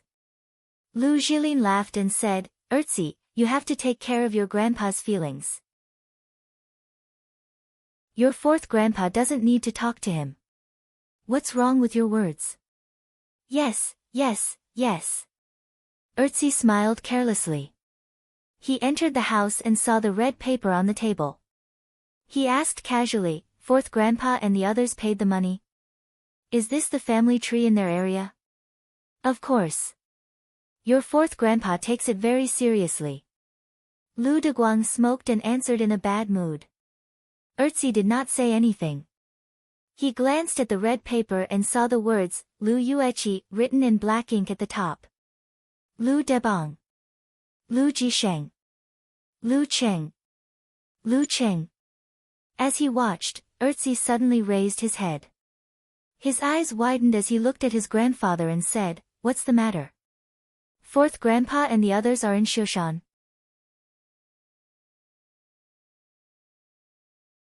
Chapter 359. Yeah. Didn't I tell you before? Lu Deguang stared at Ertzi. It's been too long. Ertzi slapped his forehead in regret. Back then, when his grandfather had mentioned the relatives over there, he hadn't been paying attention at all and had forgotten about it. After a few seconds, he asked, When did fourth grandpa leave? Didn't I tell you? They left long ago. Lu Deguang was a little angry and took a puff of his pipe. Under Lu Jilin's puzzled gaze, Ertzi paced back and forth and suddenly said, Grandpa, give me fourth grandpa's phone number. I'll call to say hello and apologize. When Lu Deguang heard this, he immediately calmed down and smiled again. That's more like it. Well, the number is. He was very happy to see that his grandson cared about his relatives. After writing down the number, Ertzi dialed it directly. After a while, he heard an old and puzzled voice. Hello. Hello, fourth grandpa. I'm Ertzi. He smiled and said his name directly, so as not to be mistaken as a swindler. Ertzi. You're home. Why did you call me? Lu Debang was pleasantly surprised. Ertzi said respectfully, I was too busy and couldn't make it back in time. Can I apologize to you? No, business is more important. Lu Debang was a little flattered. I remember the last time I saw you was when I was in my teens. It's a pity that I missed you. How about this, fourth grandpa? I'll come to visit you during the spring festival. Please leave the door open for me, Ertzi said warmly. Okay. Anytime. Lu Debang replied happily. After chatting for a while and asking about fourth grandpa's health, Ertzi hung up the phone and looked at his grandfather, who looked satisfied. Then he turned to his father, Lu Jilin, and said, Dad, let's visit fourth grandpa's family more during the spring festival. He couldn't show too much enthusiasm. The best way was to visit relatives and warm up to them gradually. Not to mention the Wuyue Club of the Ice God sect, a 19-year-old professional sixth pin of the dance stage was already a big shot. Ah! Lu Jilin looked at his son in surprise, his face full of confusion. He couldn't understand why his son's attitude would change so quickly. It was as if he was possessed. In the living room of Lu Jiqiang's house, Lu Debang put down his cell phone. Satisfied with being valued by his relatives, he smiled happily. Ertzi's not bad. You respect your elders very much. He nagged and started to discuss Ertzi enthusiastically with father and mother Lu. Even now, Lu Cheng, who was sitting on a chair in the living room, still didn't know Ertzi's name. He smiled thoughtfully and continued to chat with his little fairy girl on his phone. I'm done. You can send me the picture of the tofu feast. Yen Zhika replied. Today, her family's dinner was late because there were relatives coming over. Sure. Lu Cheng sent the photos of the hydrangea tofu, steamed tofu, crab roe tofu, and braised pork tofu. They are all tofu. There are so many varieties and they look delicious. Yen Zhika said with a salivating expression. Lu Cheng replied with an evil smile, but they are missing my favorite tofu. Rogue. Yenjika replied with an angry expression. What are you thinking of? I'm talking about that kind of crispy tofu, the kind that can absorb the juices. You put shredded radish in it, soak it in vinegar soy sauce, and take a bite. TSK TSK. Am I such a hooligan? What are you thinking about? Lu Qing replied with an expression of pushing up his sunglasses. I won't talk to you anymore. Yenjika replied with an emoji. Lu Qing almost laughed in front of the elders. In order to hide his abnormality, he got up and walked to the balcony. He saw his young cousin Ma Shi looking at the night scenery. Shoshan is developing fast. Lu Qing glanced out of the window. There were many residential areas nearby, tall buildings, and bright lights. I'm so envious of you now. Ma Shi sighed without answering his question. Her tone was full of sadness. Why are you so sad at such a young age? Lu Qing scolded with a smile. Ma Shi was amused by him. She laughed and said, Brother, did you not go through puberty? Don't you know that kids at this age are very rebellious and sentimental? I wasn't rebellious or sentimental when I was in puberty. Lu Qing was speechless. He had studied hard in junior high and high school, and his grades had paid off his hard work. Usually, he would read novels and play games. He didn't have many friends, but they were all nice people. He had never been rebellious or sentimental. As for his crush on Yenjika, he didn't think he had a chance at all. He just saw it as a pure and beautiful experience. Humanoid Gundam. Ma Shi couldn't help but complain. She paused and said, Brother, I'm living on campus now. Living on campus? Lu Qing asked in surprise. Well, I always stay at home and feel unhappy when I see my parents spoiling Majala. It's better to live on campus. Occasionally, my parents call me, and I'm quite happy. Ma Shi looked out of the window and said in a mature tone that was beyond her age. That's good. What's close to you? Lu Qing wanted to drop a book bag, but he couldn't remember that sentence. It's not right to use this sentence to describe it. Ma Shi retorted with a smile. Brother, your level of knowledge has dropped a lot. Well, let's not talk about professional knowledge. The third year of high school is the peak of my comprehensive knowledge. Lu Qing blushed. Seeing that his cousin had thought things through by herself, he was relieved. A few days later, Lu Qing was alone again. Yenjika's father, his future father-in-law, had started to rest. The Empress Dowager's company also entered a long holiday. The family of 3 went back to Yenjika's grandfather's house in Jinkei County. They would spend the new year there until the 3rd day of the new year. Lu Qing was a little depressed. He thought that the Yen family would bring the elders and relatives to Shushan for the new year, but he and Ku would be separated for a few days. The first day of the new year, the 2nd day of the 2nd month of the Gregorian calendar, was his 20th birthday. The depression didn't last long. When Lu Qing received a call from his master, he was completely relieved. He was told to go to Wuyue on the 1st day of the new year to burn incense for the ancestors. The first time for a new direct disciple was relatively formal, so it didn't have to be on the 1st day of the new year. Well, since both sides were busy, this was the only way. Lu Qing stayed with his grandparents for 2 days. When he came back, it was already the eve of the new year. Before dawn, he continued his training in the biting cold wind. He felt that he had gotten rid of the word weak of 6th pin. At this time last year, he was just a rookie trying to reach professional 9th pin. After finishing his morning exercise, he jogged outside. Just as he took a few steps, he suddenly stopped. He saw a beautiful girl in white sitting on a bench next to the park. She was looking at him with a smile. Lu Qing blinked and shouted in surprise, "Ku! Isn't she at her grandfather's house in Jinkei County?" Yenjika stood up, pursed her lips, and looked to the side. "There's something I forgot to give you." "What's that?" Lu Qing took 2 quick steps forward and came before the girl. "Here, your birthday present. I asked someone to make a custom-made wallet." Yenjika pretended to be careless and handed a dark blue wallet to her boyfriend. Lu Qing couldn't hide his smile. While holding the wallet, he also held the girl's hand, which was cold in the wind. You coming here is the best present. Meet, numb. Yenjika rolled her eyes and scolded him silently. Then she said, I don't like that wallet of yours for a long time. She used this excuse to hide her intentions. Lu Qing moved his heat flow to warm her delicate hand. He pulled her to sit down again and recalled the past.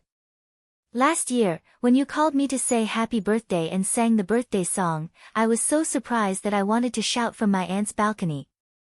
Humph, I mustered up my courage to call you, and you still forced me to sing. Yenjika's eyes were full of sweet annoyance. Hee, give me an inch and I want a yard.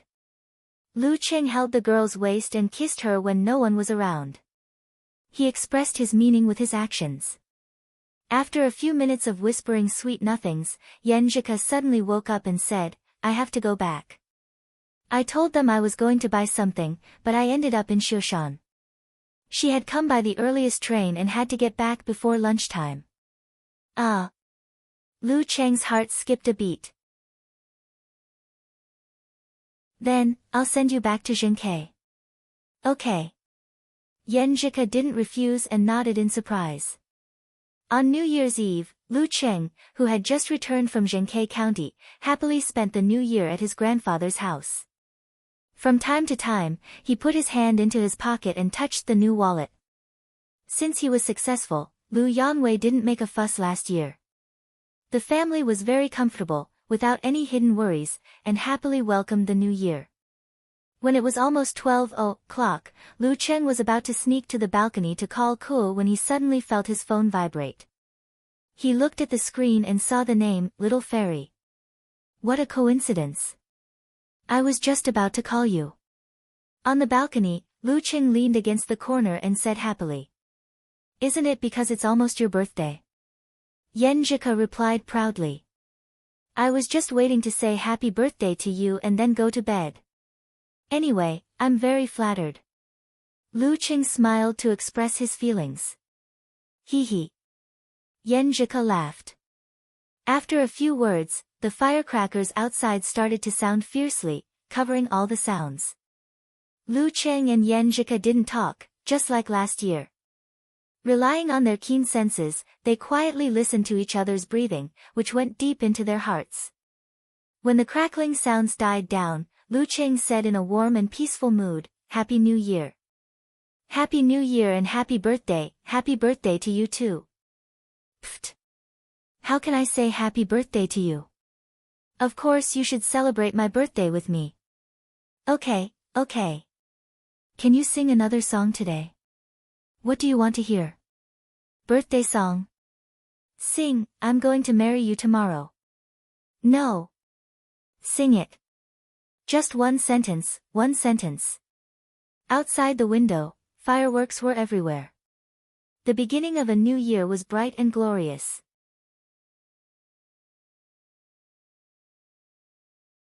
Chapter 360. It was late at dawn on the first day of the new year. Lu Cheng finished his training and ate the longevity noodles cooked by his mother. Then he carried his luggage and the original proof wine. He walked out of the house in the dark, humming the melody of, You're Going to Marry Me Today. He didn't have time to browse the internet until he got on the train to the airport and replied to Yenjika's message. When he entered the forum, he saw a new post from Lu Cheng's girlfriend. Yenjika posted last night, Happy New Year to all of you. Sofa, let's have fun together. Brahman replied with a bouncing emoji. Wonton Seller replied, Glutinous rice ball, Good New Year to all of you. I wish myself a smooth college entrance examination and look forward to our reunion in the summer vacation. So annoying. I was squeezed into the sewer while I was eating snacks. Eternal Nightfall, Yen Shaoling knew that Yenjika was going to post, but she still missed it. Well, let's rewind. Happy New Year to all of you. Happy birthday to Lu Cheng. We can't call him a 19-year-old sixth pin anymore. We have to call him a 20-year-old sixth pin. Unparalleled Dragon King laughed. I'm late, so I won't say Happy New Year to all of you. I wish all of you good health and vigor. May you have a baby soon. Okamoto's fan didn't change his attitude. Looking at everyone's joking and blessings, Lu Cheng's mood was like the sky outside, gradually brightening up as a warm sun rose. No matter where he went, there was always a group of people he didn't know supporting him. This feeling was very, very good.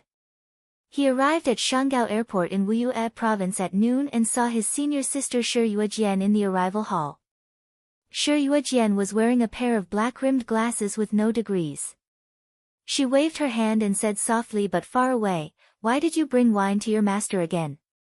I'm afraid he won't let me in if I don't bring wine." Lu Cheng made a joke. Shi Yuejian shook her head helplessly. "You have to watch him and control the amount he drinks." Lu Cheng smiled bitterly. "Senior sister, do you think he'll listen to me? If you nag him more, he will listen to you." Shi Yu laughed and began to teach him the true scripture. That's the kind of attitude he has for his daughter. "Will he beat me up if I'm like that?" Lu Cheng said self-deprecatingly. "Well, sorry to trouble you." Shi Yu smiled, turned around, and led Lu Cheng to the parking lot where her sedan car was parked. Geezer Shi, who was sitting in the back row, poked his head out. His eyes lit up as he said, "Brat, you're getting more and more mature. Come to me. Dad, don't drink so much. You've been coughing so badly recently." Shi Yuejian nagged. Okay. Just one bite at a time." Geezer Shi rubbed his temples and gave in. After getting in the car, Shi Yuejian pointed to the man in his 30s in the driver's seat and said, "Your brother-in-law, Wu Huikang." "Hello, brother-in-law." Lu Cheng greeted him with a smile. His brother-in-law was not a disciple of the Ice God sect. He was a professional manager, but he also practiced martial arts. A few years ago, he finally reached the Dan stage. Currently, he was in charge of part of the Ice God sect's industry on behalf of his master. Wu Huikang was tall and had short hair. He looked smart and gentle. As he started the car, he smiled and said, "Hello, little junior brother. Your senior sister has been talking about you for the past 6 months. She always says that my little junior brother is so powerful and has so much potential. I'm so jealous of you." "I'm not exaggerating." Shi Yuejian protested. "You, don't spoil your junior brother with your praises." Geezer Shi agreed with his son-in-law and said, "This brat will become arrogant and complacent if we don't teach him a lesson from time to time." Then he looked at Lu Cheng and said, "I've helped you get the compensation for the previous incident. The internal explosion punch of the fire sect, which is a simplified version of physical invulnerability. I'll give it to you later. I'll also teach you 3 moves of the ice sect this time, North Wind, Polar, and Frost." "Okay." Lu Cheng was invigorated. Geezer Shi glanced at him and said, "I could have asked for more, like the explosive punch.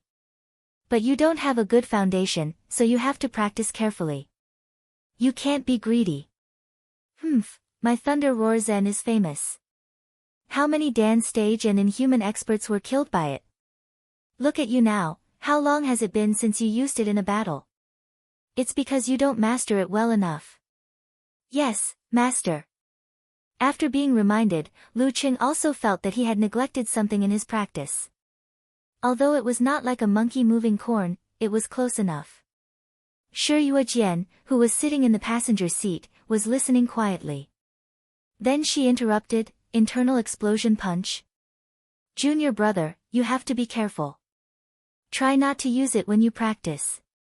The core moves of the fire sect are known for their violence, which is completely different from our ice sect. Once internal explosion punch is used, the opponent will definitely suffer internal injuries.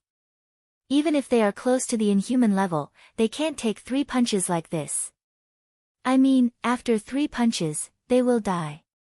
Then she smiled and said, "When you reach the inhuman level, you can come and practice with me. The saber techniques of the ice sect are also superb." What saber practice? Isn't it troublesome to bring them here and there? Isn't it troublesome to destroy them after a few rounds? The most powerful and reliable thing for a martial artist is his own fist and body. Gizur said disdainfully. Lu Qing then remembered his senior sister's nickname, Black and White Magical Saber, Shiyuajian. The four of them talked and laughed as the car sped out of the city and onto the winding mountain road. They arrived at the ice god's sect halfway up the Yanbing mountain.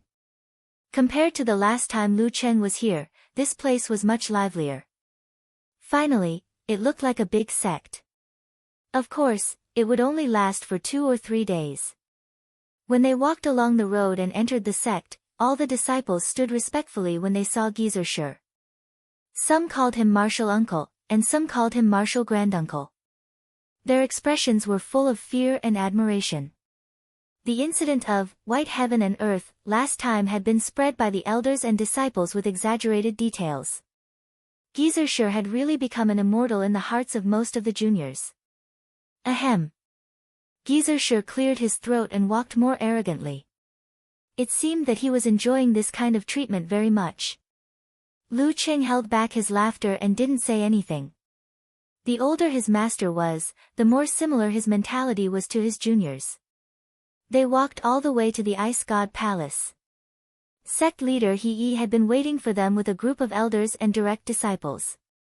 Hello, Martial Granduncle. Hello, 7th Martial Uncle. Hello, Young Martial Uncle. In the greetings, Zhu Tai, Lei Fang, and the others no longer called Lu Qing reluctantly. After Lu Qing followed his master to worship the ancestral master, burned incense, and went to the Xiefeng Palace with everyone to take a seat, Mo Jingting, who was dressed very plainly, came to him and whispered, after watching the fight between you and Peng Liyun, senior brother Zhu and junior brother Lei are convinced by you. When they met recently, the focus of their discussion was the National University Martial Arts Competition in April.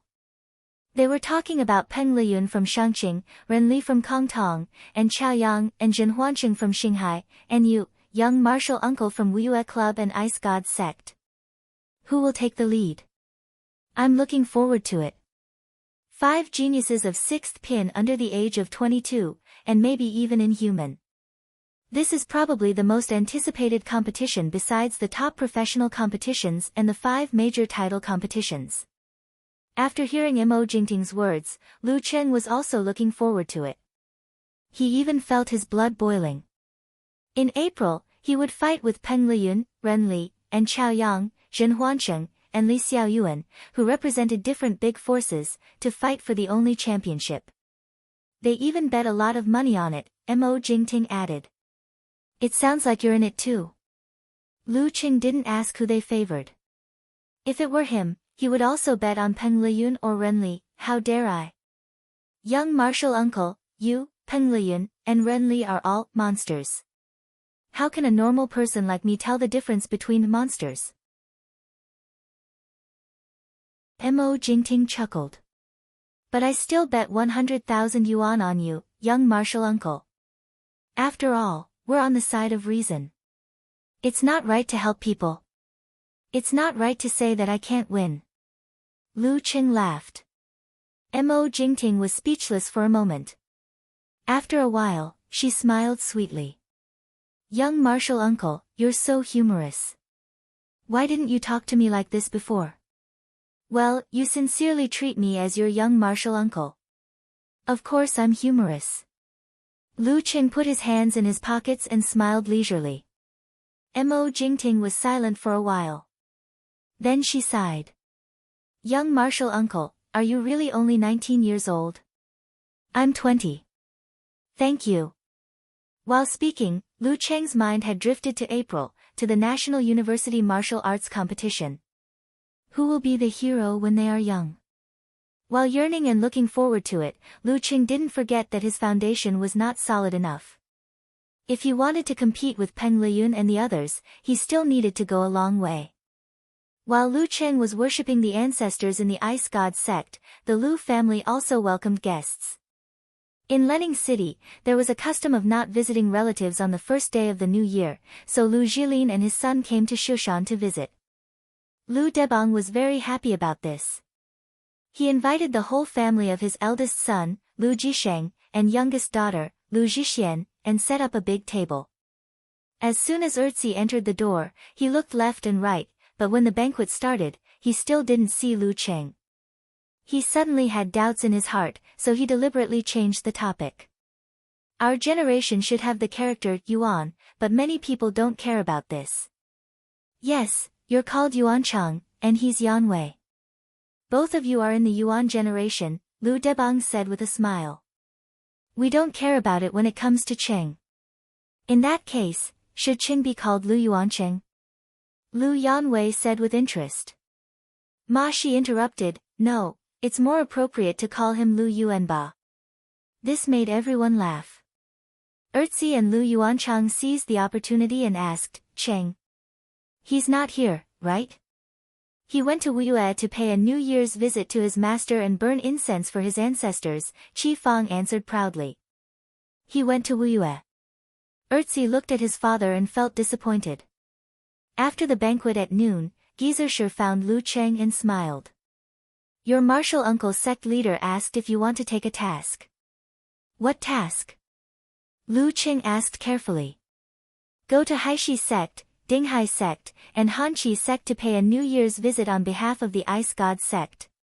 Gizershur smiled kindly.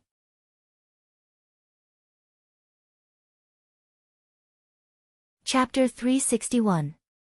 Lu Cheng was taken aback by his master's unusual smile.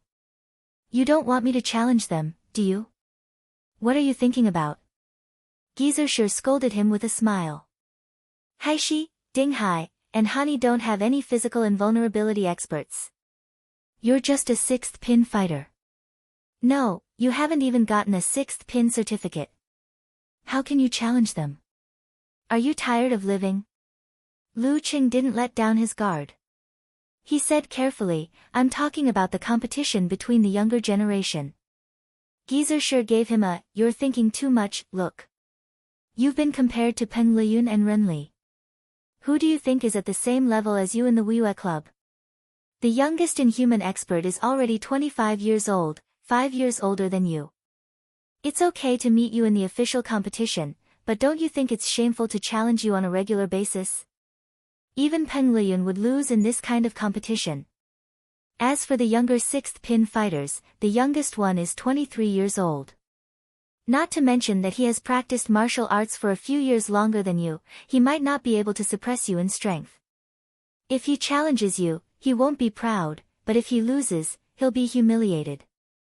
Who would be so stupid to do such a thing?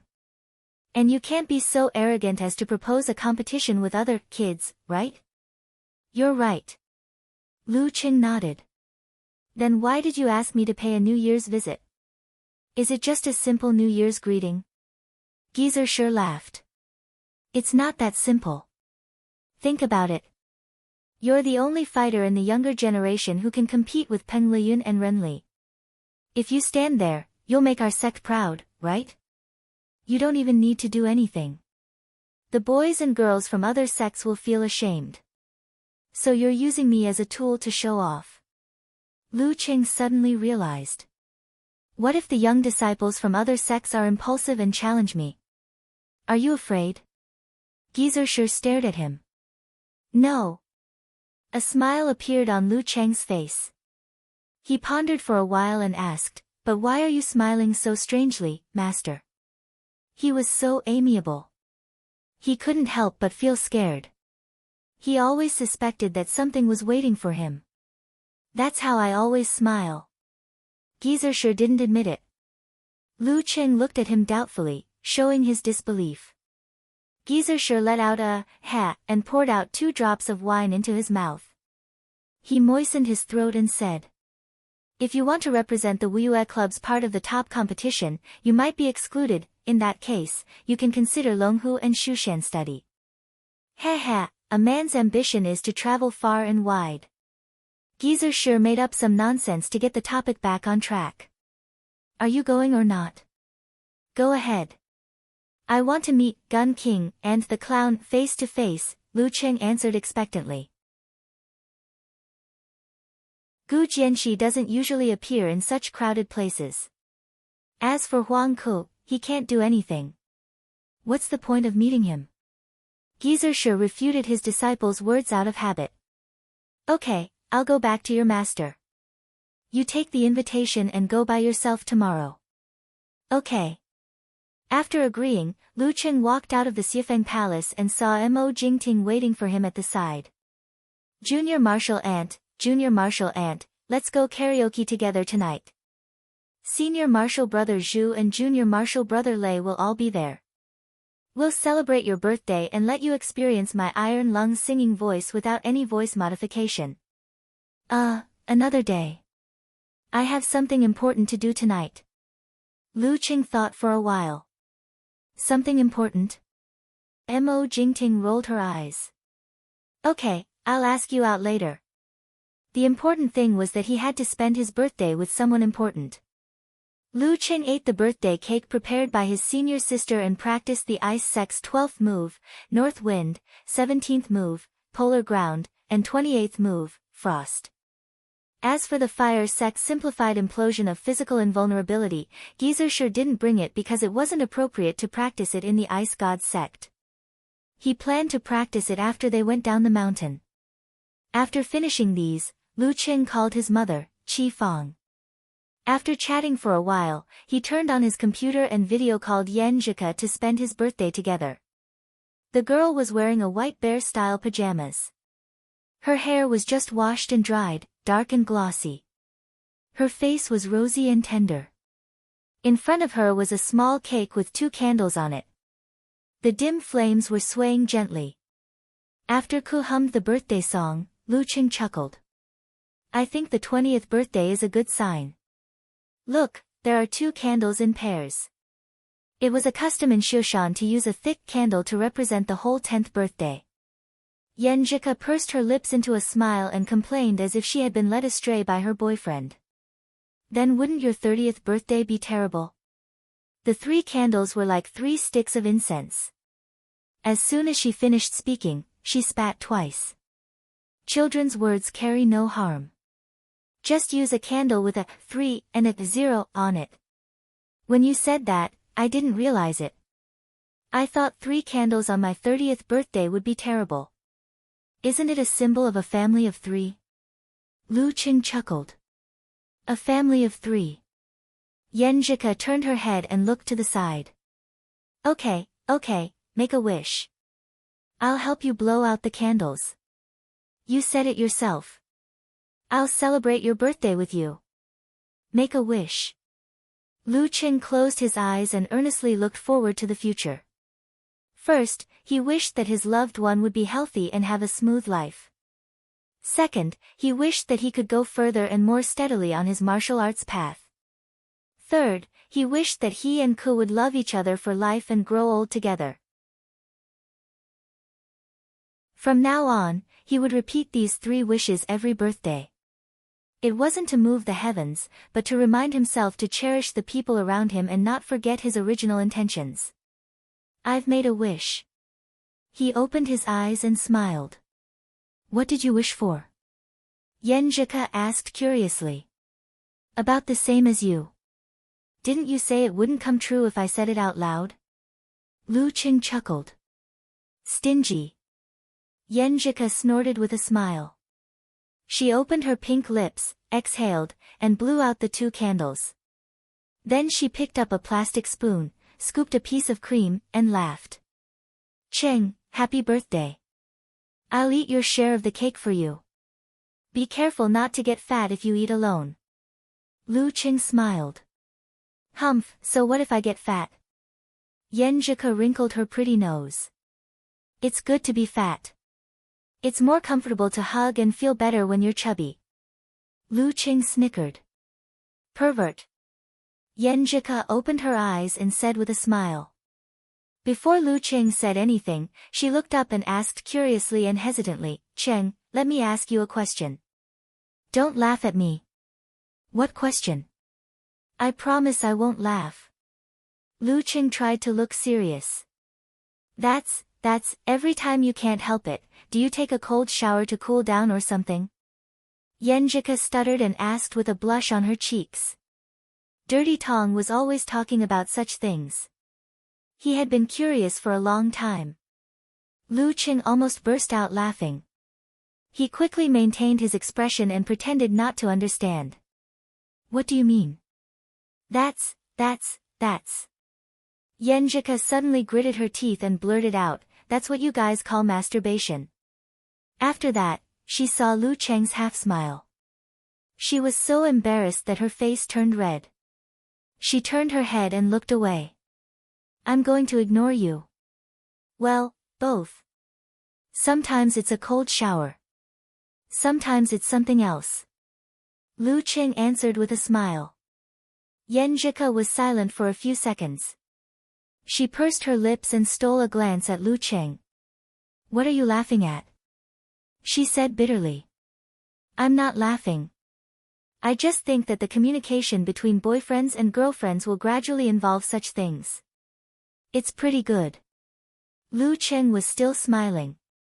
Since his little fairy took the initiative to ask, he could guide them step by step in the future. Humph. Yenjika looked to the side again. Her face was still red. The next morning, Lu Cheng, who had finished his training, took the visiting card and got into the car of the Ice God sect. He was the first to arrive at the Haishi Gate. Haishi Gate was located on the shore of the famous lake in Moshang. It was surrounded by beautiful scenery, and the house prices were very high. As Lu Cheng stepped through the gate, he saw many young disciples secretly sizing him up from the corner of his eye. Some were feeling inferior, some were depressed, some were sighing, some were admiring, some were indignant, and some looked sullen. 1 step, 2 steps, 3 steps. He came to the Ocean Tide Hall and was led in by a disciple at the door. Junior Lu Cheng of the Ice God sect greets sect leader Chen and senior Huang. Lu Cheng didn't look at them carefully. He bowed first and said a few auspicious words. Chen Beiling, the sect leader of the Haishi Gate, smiled and said, Martial nephew Lu, I've heard about your reputation for a long time. Lu Cheng raised his head and saw that Chen Beiling's hair and beard were sparse, with a tinge of yellow in his white hair. He was wearing an ancient costume and was about the same age as Lu Cheng's martial uncle sect leader. Beside him was the Spear King, Huang Ku, who looked like a dull man in his 30s.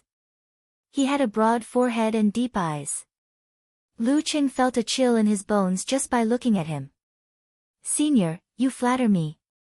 Lu Cheng handed over the visiting card. Chen Beiling held the visiting card and stroked its surface. He smiled and said, I was thinking that old he would most likely send you to pay a New Year's visit this year. Sure enough, I guessed right. This is a good thing. As a martial artist, other than your own internal cultivation, you do need some external stimulation.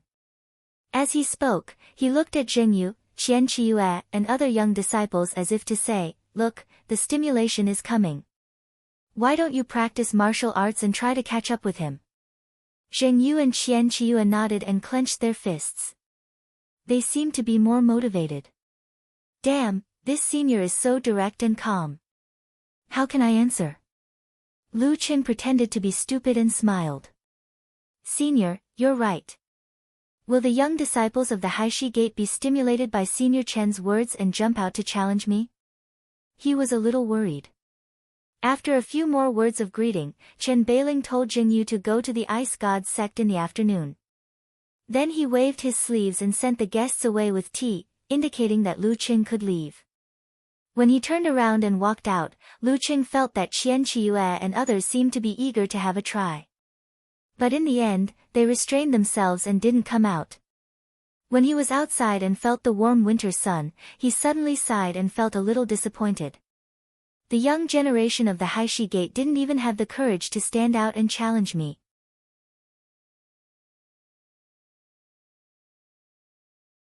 Chapter 362. After that, Lu Cheng went to Dinghai sect and Hanqi sect.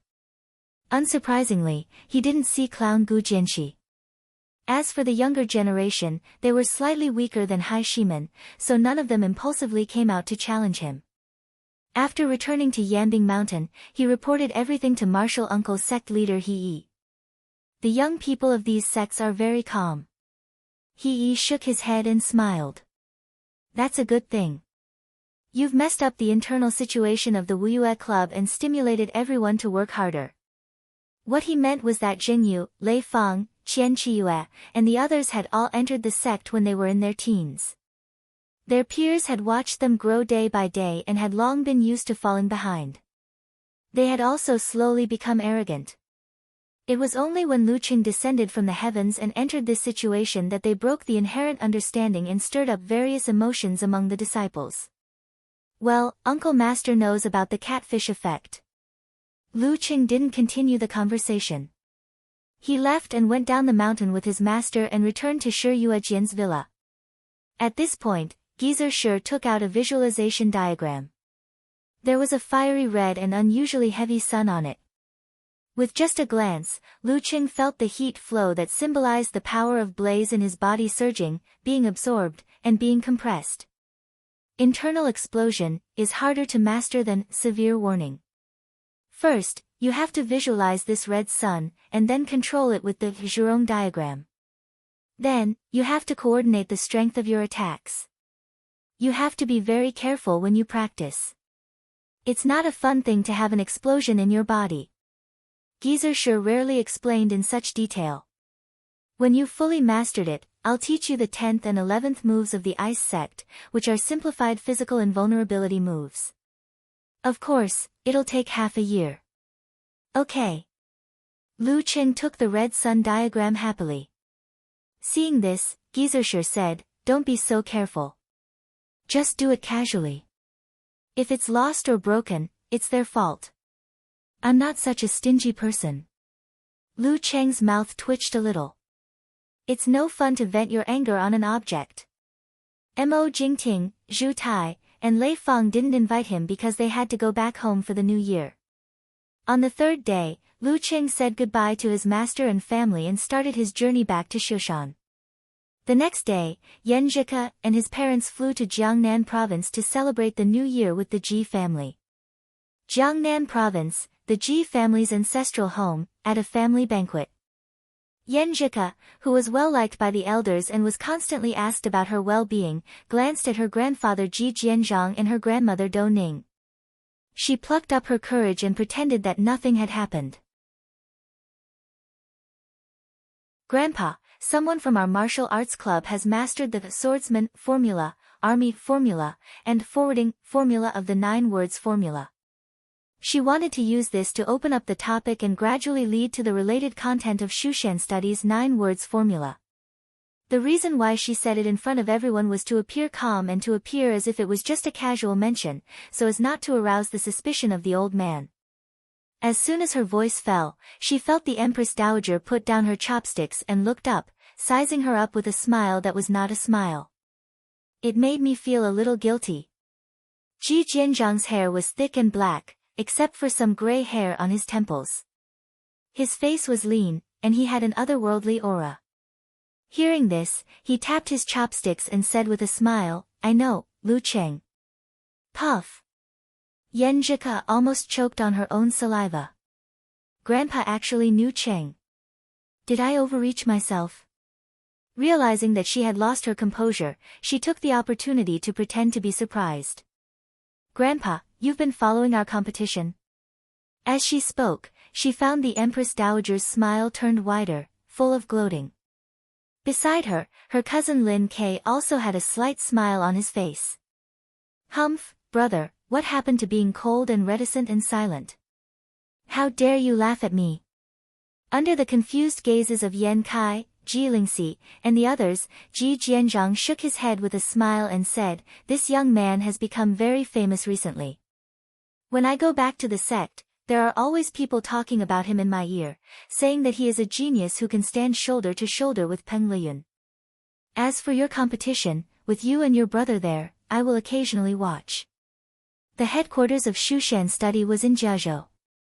As a native of Jiangnan province, Ji Jianzhang had been sent here to guard the eastern base for decades. Phew. Yan Zhike quietly breathed a sigh of relief. Just as she was about to speak, she heard her grandma Dong ask with a smile, I also hear Lu Cheng's name from time to time. You and your brother are both members of Songqing University Martial Arts Club. What do you think of him? Dong looked to be in her 40s. Her hair was tied up in a bun, and her temperament was graceful. Her facial features were somewhat similar to Ji Mingyu and Yan Zhika's. But when she looked around, she really had the divine light of lightning. She had the demeanor of a master. Granny, why do you ask? Yan Zhika blinked her eyes and acted cute. How can I answer this? How embarrassing would it be if I praised him so much? Because she had to travel between Jiangnan and Shushan when she was young, and there were several northerners in her family, she was confused with the way she addressed her elders. She no longer used the combination of grandpa and grandma, but grandpa and grandma. When she started studying, it had become a habit and she was too lazy to change it. I'm just asking. Is it hard to answer? Just say what you want to say.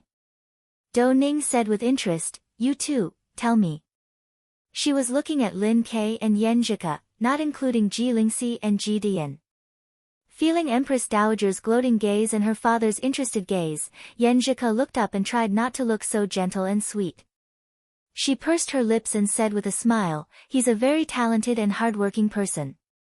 Well, he's also very nice. Very, very nice. At this moment, Lin Ke spoke up in a timely manner, attracting everyone's attention. Very good, very good. His words were concise and comprehensive, but it made everyone more curious about Lu Cheng. When did our Ice Prince praise other martial artists of the same generation like this? Yan Zhika listened with gratitude and pride. She was proud that her cousin had such a high opinion of Cheng, and grateful that he helped to divert the attention of her relatives. Not bad. It's good to have such a teammate, just like the Dragon King and the Warrior Sage. Only by encouraging and chasing each other can we achieve our current achievements. Ji Jianzhang nodded with satisfaction. Over the past year, thanks to this, you've improved faster than I expected. Now you have the strength of a professional 7th pin, and there are signs of the genetic mutation of your root pulp. Practice hard, but don't be impatient. Being slow doesn't mean you can't go far. After seeing Lin Ke nod slightly, he turned to look at his favorite granddaughter and said, Ku, why did you mention Lu Cheng? Puff. Yan Zhika almost choked on her own wine. She quickly replied, Grandpa, I didn't want to mention Lu Cheng. My focus is on the 9 words formula, the 9 words formula. Didn't Shushan study collect many things related to the 9 words formula? Why haven't I seen anyone master it? Ji Jianzhang rubbed the wine glass and sighed. Since the 9 words formula flourished until now, there have been too many wars. Many ancient books and objects have been seriously damaged. The illustrations of the 9 words formula in the sect have long lost their essence and charm. Only the ancient sounds and seals are relatively complete. What a pity. Yan Zhika sighed from the bottom of her heart. Yes, but we don't feel inferior to the ancients. If the seniors can create the 9 words formula, can't we restore it? In recent generations, there have been people in the sect trying to figure out the meaning of the words based on the sounds, body, and ancient books. Ji Jianzhang's tone was calm, but it contained a sense of ambition. Under the curious gazes of the crowd, Yan Zhika asked with concern, have they made any progress? I'm not sure about that. I'm not in charge. Ji Jianzhang smiled. It seems that the key is still missing. Grandpa, can I have a look at the notes? Yan Zhika asked tentatively. Ji Jianzhang thought for a moment and said, if there is no substantial progress in the reverse analysis, it's okay to let you have a look. But if it's close to success, you can only look at the notes of the predecessors. Maybe you'll have a flash of inspiration and come up with something by chance, right? Yes, yes. Yan Zhika answered happily. If she could show it to herself, it wouldn't be a secret of the sect. It would be fine as long as it wasn't leaked. But if she showed it to Cheng, would it be leaked? Maybe Qing really figured out something, and she could make a contribution to the sect. In her excitement, she glanced at her mother, Ji Mingyu, from the corner of her eye. She saw the Empress Dowager's disdainful expression.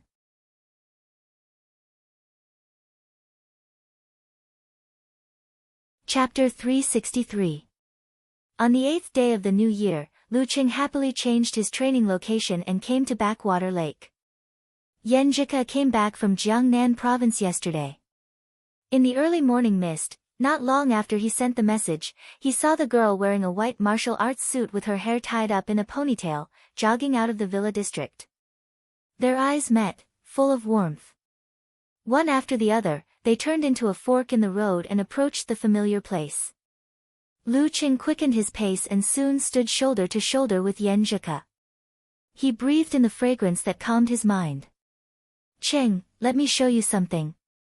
Yan Zhika raised her chin slightly when they arrived at the usual place. Her eyes lit up as she shook the bag in her hand. "No hurry." Lu Qing chuckled. Seeing that it was still dark and there was no one around, he pulled the girl over and held her in his arms. "You." Yan Zhika's eyes widened and her protest was stopped in her mouth. After a long time, she pushed Lu Qing away. She brushed her messy hair and said, "I'm talking about something serious." "Something serious? That's more important." Lu Qing chuckled. "Humph." Yan Zhika pouted and turned her head. She happily passed the bag in her hand to him. "Here, for you." The 9 words formula. Lu Qing had guessed. "Yes. My grandpa called Shushan study and asked someone to send it to Jiangnan." Yan Zhika had a "praise me" expression on her face. She didn't say she could get it so quickly because she wanted to give her boyfriend a surprise. "Coach Yan, you're so nice." Lu Qing was really happy, but it was more because he was touched than surprised. He opened the bag and flipped through it. He found not only the 9 words formula that had lost its essence and charm, but also the handprints and other body secrets. There were also the words and related notes written by several generations of Shushan study masters. Each of them had their own charm and characteristics. Of course, they were all wrong to give to Yan Zhika. For others, it would be very difficult to find the useful parts from the false. But for Lu Qing, it was a piece of cake for him to verify it with his Jindan. "How is it?" Yan Zhika pursed her lips and raised her head. "It's a serious matter." "But didn't I say that it was a more important matter?" "We can't reverse the order." Lu Qing deliberately raised his eyebrows. "You are becoming more and more improper," Yan Zhika said angrily, but her eyes were overflowing with unconcealable joy. After completing the daily routine, Lu Qing glanced at the girl who was seriously practicing the meteor force. He took out a stack of notes from the bag, studied them carefully, and tried to visualize them for trial and error. Lin. He clasped his hands together to form a seal, and in his mind, he outlined the 19 different confrontation characters written by the seniors of Shushan study. He didn't specially complete the visualization. If he did, it wouldn't take a day or two. He just wanted to grasp a little of the charm and see if it could resonate with the Jindan. As the confrontation formula was uttered, the nebula at his lower abdomen continued to move slowly without any abnormalities.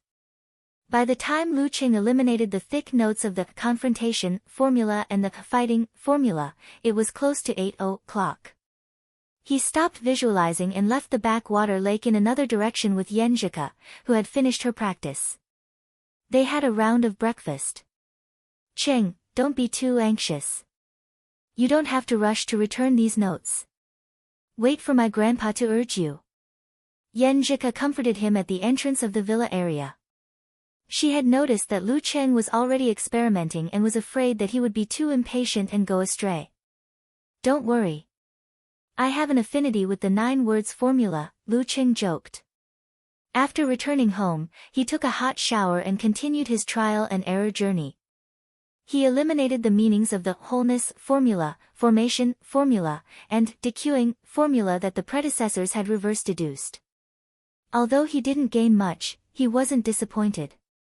With the mistakes made by the seniors of Shushan study and the lessons learned, he could also reverse deduce along this path and seek the charm. However, that would take a few years or even longer. Taking out the last stack of notes, he composed himself and once again immersed himself in cultivation. Okay. Okay. Okay. The ancient sounds came from his mouth and his hand seals gradually became familiar. When Lu Qing tried the OK formula that Wu Qiao, the former head of Shushan study, had reverse deduced, the bright nebula in his body suddenly spun faster and rippled. In the ripples, the ice crystal and the sun joined together to form over 100 blurry ancient words, clustered around a large, OK formula that was as swift as the wind. Got it. Lu Chen was overjoyed. Suppressing his excitement, he tried again and again, imprinting the essence and charm of the OK formula in the Jindan in his mind. He memorized the 100 ancient words one by one and added them to his notebook. The OK formula trained the legs internally and was used externally to increase speed. It was a match made in heaven with the north wind footwork that he had just learned. Not bad, not bad. He had mastered 4 of the 9 words formula. He was almost halfway there. The next morning, by the backwater lake. How is it?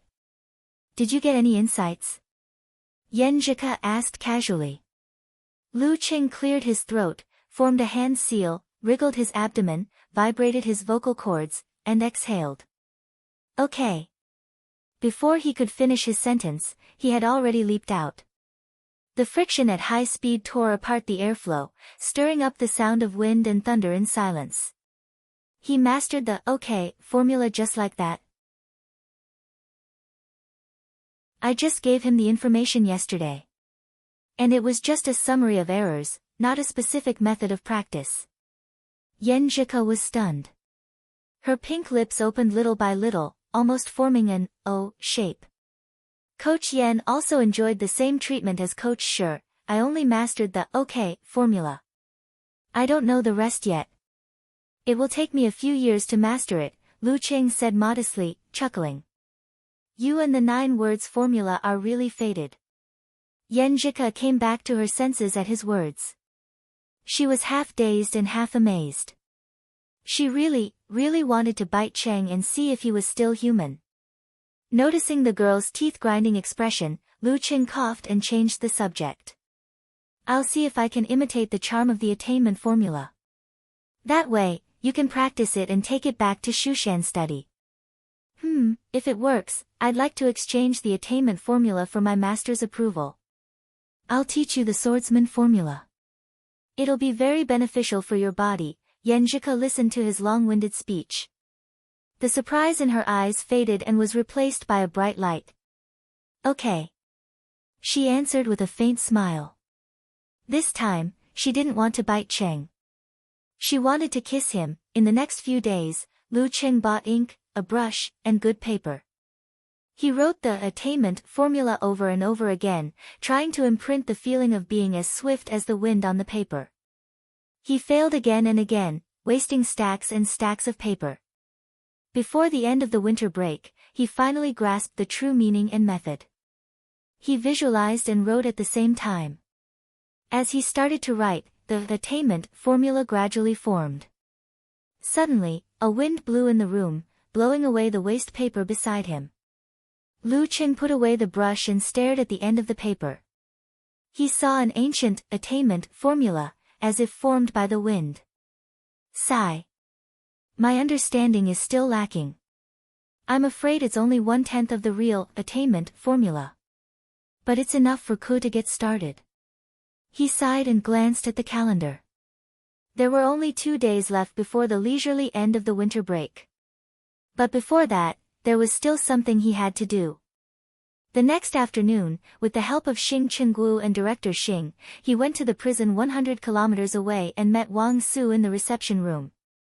Wang Su was wearing a gray prison uniform.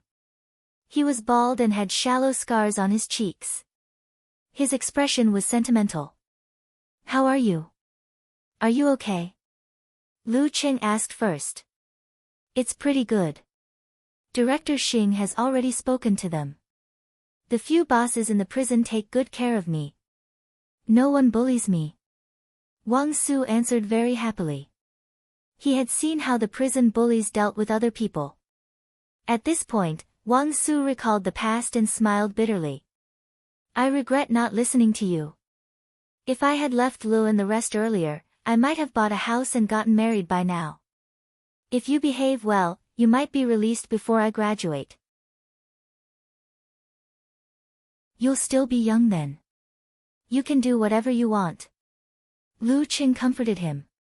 Okay. Wang Su took a deep breath and nodded. The two didn't have much in common. Lu Qing talked about the neighborhood for a while and was about to leave. Before he left, he asked with concern, You don't look well. You don't look so good. There are dark circles under your eyes. Are you sick? No, I just can't sleep well. I keep thinking about what happened that day and have nightmares. Wang Su's eyes were still filled with the fear of that day. You can sleep well with sleeping pills. You can't sleep without them. Lu Qing pondered for a while, then turned to the guard beside him and asked, Do you have ink, paper, and a pen? If not, ink and paper will do. The guard didn't refuse and said enthusiastically, I'll get someone to look for it. What are you going to write? Wang Su asked, puzzled. I'm going to draw a talisman for you. Lu Qing replied half-jokingly. Ah. Wang Su was even more puzzled.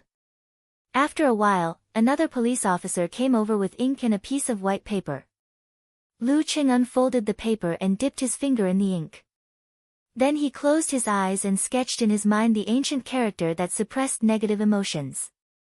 Using his finger as a brush, he danced like a dragon and a phoenix. An ancient character for Qian appeared before Wang Su's eyes. Hang it in your cell and look at it for 5 minutes before you sleep. Lu Qing wiped his finger with the rest of the paper. Will it work? Although Wang Su felt that the character was very reassuring, he couldn't believe that a Taoist could draw a talisman. There's no harm in trying. Lu Qing replied with a smile. That's true. Wang Su nodded. At night, Wang Su hung the Qian character on his bed and looked at it carefully for 10 minutes before he fell asleep. The next morning, when the first ray of light shone into the cell, he opened his eyes and woke up naturally. He felt refreshed. It really wasn't a dream. Wang Su sat up in shock and stared at the Qian character on his bed. He felt that it was mysterious and powerful.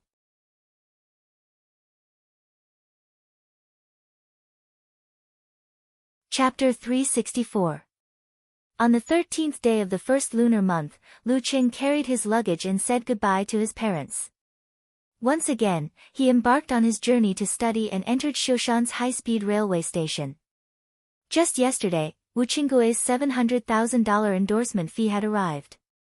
The specially designed martial arts shoes would be sent out in March for Lu Qing to try on and make the final adjustments. As soon as Lu Qing received the endorsement fee, he went to the bank and transferred $150,000 to his mother, Qi Fang, for her renovation expenses. She was so scared that she thought there was something wrong with the banking system. She almost called the police. When she heard the phone call, she realized what had happened. She happily scolded her son and didn't reject him anymore. Instead, she publicized Lu Cheng's great achievements in the community, making him a real other people's child and creating a nightmare for the younger generation in the community. Hey, what a coincidence! At the ticket gate, Yanjika dragged her suitcase and pretended to meet Lu Cheng by chance. She patted Lu Cheng's shoulder sweetly with her dimples. What a coincidence! You're going to Songqing too. Lu Cheng showed his exaggerated acting skills. He took the girl's suitcase and hugged her waist. Bad acting. Yanjika looked up at the sky and made a comment. They no longer had to worry about the existence of their parents. The two of them were like wild horses out of control, feeling freedom and happiness. After checking the tickets, they entered the high-speed railway. Lu Qing put the suitcase on the seat and sat next to the girl. He asked, how's your attainment formula and swordsman formula going? He called his master and got a positive answer.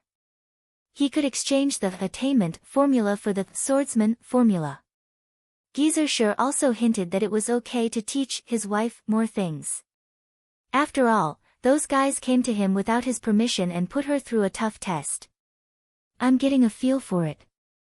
Yenjika looked at Lu Cheng and joked, are you looking for a sense of superiority? To show off that you've mastered it in one day? She didn't tell her grandpa and grandma about the attainment formula yet. She planned to tell them before the national competition so as not to scare them. Some people really couldn't be measured by common sense. At the same time, she was also looking forward to one thing. The attainment formula was Cheng's compensation to Shushan study, and her cousin could also learn it. What kind of changes would occur when the speed of meteor burst was combined with the attainment formula? You've wronged me, Coach Yen. I'm just concerned about you. I'll show off in front of anyone but you. Lu Qing replied with a smile. Yenjika snorted and turned to look out of the window. It's the nationals this semester. I'm so looking forward to it. Yes, I'm also so nervous, me too, but I'm looking forward to tonight more. It's Valentine's Day, our first anniversary together. What kind of gift will you give me? This year, Songqing University officially opened on Monday, February 17th. However, in order to celebrate Valentine's Day and their anniversary together, the two of them lied about the military intelligence and left early. Of course, it couldn't be called a lie. Coming to school early to prepare for the nationals was a legitimate reason. I don't have any gifts. Yenjika rolled her eyes at Lu Cheng and suddenly burst into laughter. Does my period count? Cheng, I think you and my period are destined to be together. When we don't go home at night, we often run into each other. It can't be helped. You came on the 17th of last month. There are 31 days in January. It's just these few days. There's nothing wrong with it. Lu Qing spread his hands helplessly and thought about the future. We'll miss the next time. So what? Yenjika puffed up her cheeks and leaned on Lu Qing. She gave him one of her earphones and invited him to listen to music and watch TV series together. They arrived at Songqing at around 7 p.m. However, instead of going to the campus, they went to the 5-star hotel that Lu Qing had booked. Outside the window, it was already late at night. The neon lights were shining, but the room was as warm as spring. When Yenjika wasn't paying attention, Lu Qing dialed the room number and pretended to be the front desk. I still need to go through some procedures. I'll go downstairs. He picked up the phone and said a few words. Yenjika didn't suspect anything. She rummaged for her pajamas and said in a light tone, come back quickly. Okay. Lu Qing opened the door and went out to buy flowers. After leaving the hotel, in order to save time, he didn't care about the price. He found a wandering flower seller on the street and bought a bunch of roses. Then, he wrote a message to the girl and sent an email. Yenjika took a shower, changed into light pajamas and slippers. She went back to the bed and picked up her phone. Check the email. Lu Cheng's message said. Email? Yenjika was a little bit expectant. She opened the email app and saw the video from her boyfriend. After downloading, she changed her sitting position to make herself more comfortable. Then she chose to play the video. The camera shook for a while and finally fixed on Lu Cheng's familiar face. Every Valentine's Day is the anniversary of our relationship. I feel like you're missing a holiday. Facing the camera, Lu Cheng smiled shyly. It's good that you know. Yenjika replied silently. Lu Cheng cleared his throat, looked straight ahead, and said, on this Valentine's Day, the anniversary of our relationship, I want to tell you a story about a boy chasing a girl. A boy secretly fell in love with a beautiful and kind girl when he was in high school. He saw her as his goddess. But at that time, he felt a little inferior and didn't dare to chase after her. He didn't dare to try. He felt that he didn't deserve her and that he didn't have a chance. However, fate allowed them to enter the same university. The call of fate made the boy's heart restless. Yenjika listened quietly with a smile on her face. She probably knew what story Lu Cheng wanted to tell. How would he tell the story? She had some expectations. That day, he saw the girl in a red and white Han costume standing in front of the martial arts arena. The boy was amazed again. Encouraged by fate, he finally plucked up the courage to walk over and strike up a conversation with her. In order to make himself less nervous, he ran a big circle and was so tired that he was out of breath. It was natural that he blushed and stuttered. In the video, Lu Cheng's face was slightly red as he recalled. There was such a thing. Yenjika opened her mouth slightly, surprised and happy. Recalling the scene and hearing the story behind it, she couldn't help but curse in her heart. Idiot Cheng, he even ran a big circle. Stupid. At this moment, a beautiful melody sounded in the video and the background changed. A picture appeared and occupied the screen. It was the beautiful girl in Han costume at the entrance of the martial arts arena. Ah! Yenjika covered her mouth with her hand. Why does Cheng have a picture of me at that time? Didn't he say that he was too nervous and forgot to take a picture? The girl was very friendly. Her personality was better than what the boy imagined. They talked very well. He was thick-skinned and asked for her QQ number. From then on, he started an unbelievable dream life. He restrained himself and only talked with the girl for a while each time so that she wouldn't feel annoyed and think that he was pestering her. As time went by, they became more familiar with each other and talked more and more. He was surprised to find that the girl was very cute in private, the background music was melodious. Emojis popped up one after another. Some were staring blankly, some were sitting obediently, and some were holding their chins with their hands. Yenjika almost burst out laughing. This video was made very seriously. She thought happily. On the girl's birthday, the boy didn't dare to do too much. He was afraid that he would scare off the little fairy if he was too enthusiastic and proactive. So he went to Yenling to participate in the Warrior Sage Challenge tournament with this kind of mentality. In this challenge tournament, he found more common interests with the girl and let her participate in his life. It was also in this challenge tournament that he heard the first cheer in his martial arts career. It was from the girl. The voice telling the story stopped, and a soft female voice that Yenjika was very familiar with suddenly rang out in the video. Lu Cheng. Lu Cheng. Go Lu Cheng. This. Yenjika covered her mouth again and turned her head to look to the side in surprise. Cheng still had the voice message from that time. The cheer from the girl he secretly loved, the first cheer in the challenge tournament, filled the boy with motivation and courage. He defeated strong opponents one after another and made it to the group stage. And the girl went one step further and sang a cheer for him after his repeated pleas. In the background music, the clear voice just now started humming a melody that made people's blood boil. Keep running, with the pride of a newborn. How can you see the brilliance of life if you don't persevere to the end instead of dragging out your last breath? Why not burn to your heart's content?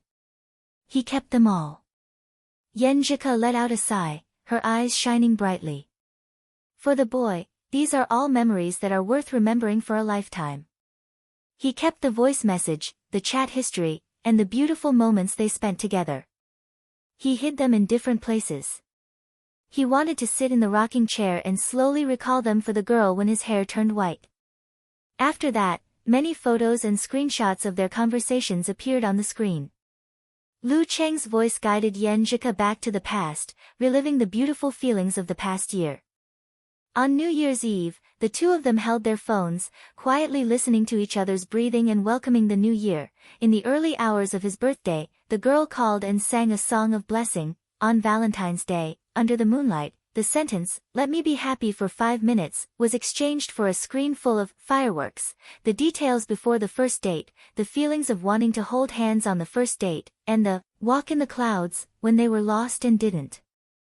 Know where to go when they held hands for the first time, the efforts made for the first kiss, the exciting and beautiful contact of lips and tongues by the lake, the misunderstanding and conflict caused by too much eagerness and desire, the feeling of being an old married couple when they woke up in the morning, the solemnity and holiness when they gave each other rings, and the teasing when he called her wife. The past reappeared.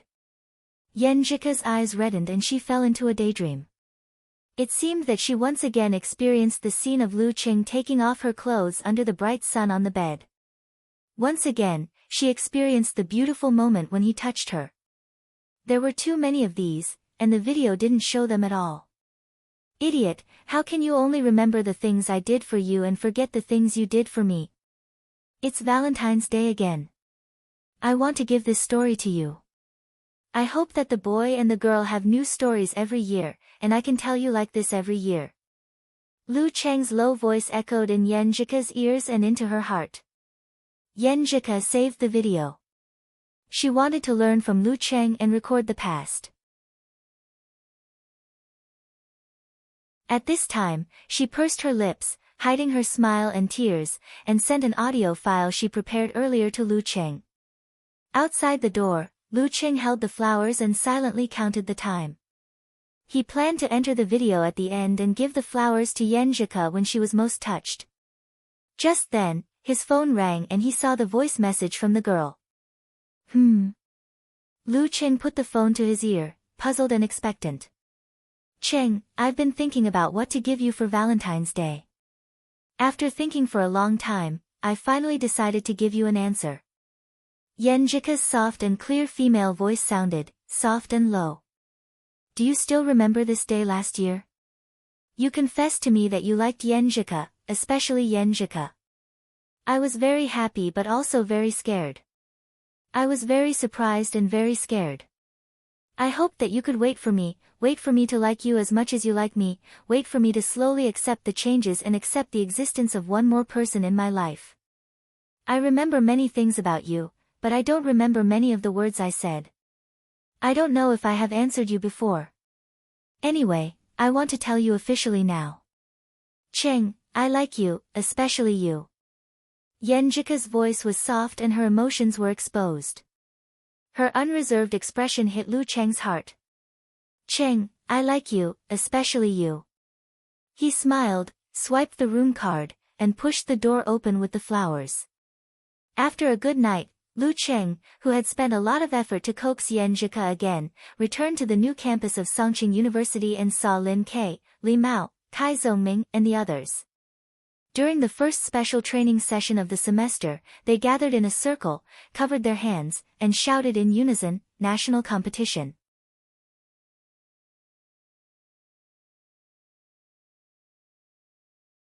Chapter 365.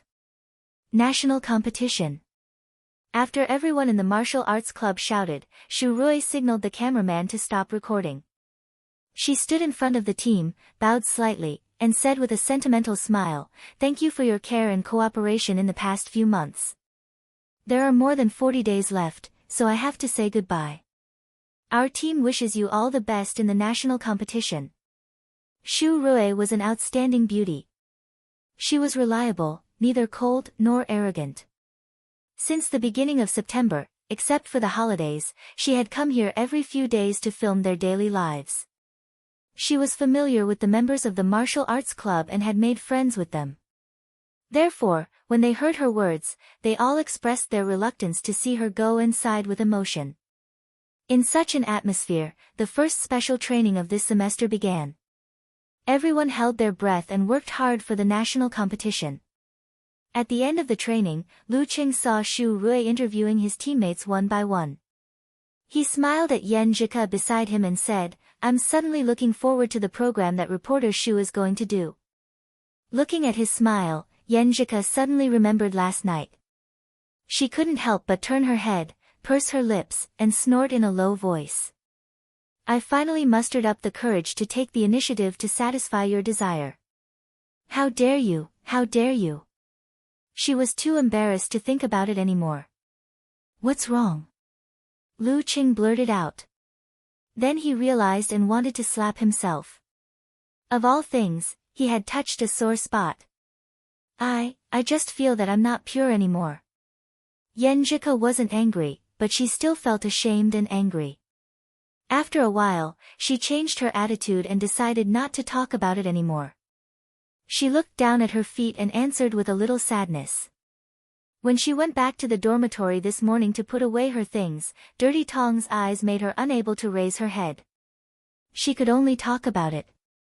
I think that girls who have been married or have had a boyfriend for more than a year can only be pure relatively speaking.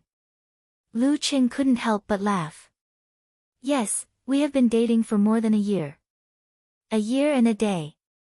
Yenjika glared at him. Seeing Shu Rui approaching, she quickly changed the topic. Cheng, didn't you say that you were too excited to take a picture when you hit on me last time? Why was it in the video last night? When I was making the video, I felt that it was a pity that there wasn't a photo here. But I couldn't tell you in advance so that you could wear the Han costume and find a chance to take a photo. I thought about it and thought that my little fairy was so beautiful, so there must be someone who couldn't resist taking photos. So I asked one by one and finally got a photo from President Qin Zhanghua. Yenjika was suddenly enlightened. Oh, right. Senior brother Qin asked me to take a picture of it. He said it was a record for the martial arts club's activities. Her eyebrows gradually relaxed and a smile was hidden within. Once again, she felt Lu Cheng's intentions. After last night, for some reason, she felt that she and Cheng were closer than before.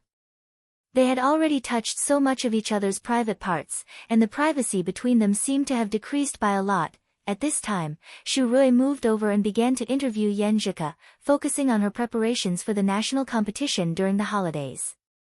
Lu Cheng took 2 steps back and stood beside little Ming, not wanting to interfere. Cheng, I feel like I'm close to 9th pin now. Kai Zongming said in high spirits, mimicking the action of Hercules. Lu Cheng looked him up and down and nodded with a smile. Not bad. What's with the look and tone in your eyes? Kai Zongming squinted at him. Caring look and tone in my eyes. Lu Cheng chuckled. He wouldn't say that it was the look and tone of a professional 6th pin fighter caring for a professional 9th pin fighter. Caring for a retard. Kai Zongming retorted unhappily. That's what you said. I didn't say that. Lu Cheng replied. Talker actually made a slip of the tongue. Kai Zongming found that he was tricked. After a long time, he squeezed out a word, get lost. Seeing that Lu Cheng was having a hard time holding back his laughter, he decided to change the topic. You came back in a hurry this morning. Did you do something bad last night? Chang and old Chiu were deeply affected. Double the damage on Valentine's Day. Am I not allowed to take the train at night? Lu Cheng asked, amused. Yes, of course. Let me remind you as a senior. No matter whether there is a chance or not, you should be prepared first. Otherwise, you will be driven to the streets to find pharmacies, supermarkets and vending machines. Kai Zongming showed an expression that he couldn't bear to look back on the past. Lu Cheng twitched his mouth and said, Comrade Casanova, I found that your funny experience could be written into a book. Complete collection of single dog abuse? Kai Zongming understood him.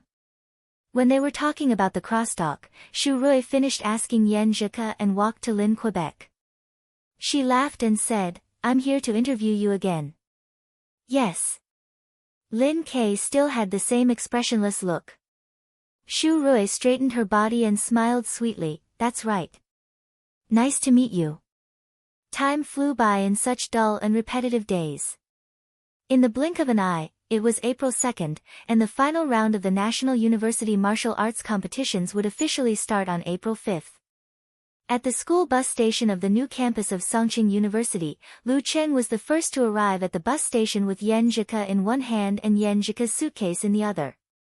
After a while, Lin K arrived, wearing a black shirt and a pair of loose dark jeans, with a light yellow suitcase in his left hand. Ah! Lu Cheng opened his mouth wide and asked his girlfriend in surprise, Your brother uses such a cute suitcase. You can't judge a book by its cover. Does my brother-in-law have a girl's heart? Yenjika covered her mouth and snickered. My brother is very casual in this aspect. He uses whatever my aunt buys for him. He is never picky. This suitcase used to be my aunt's, okay. Lu Cheng regretted his misunderstanding.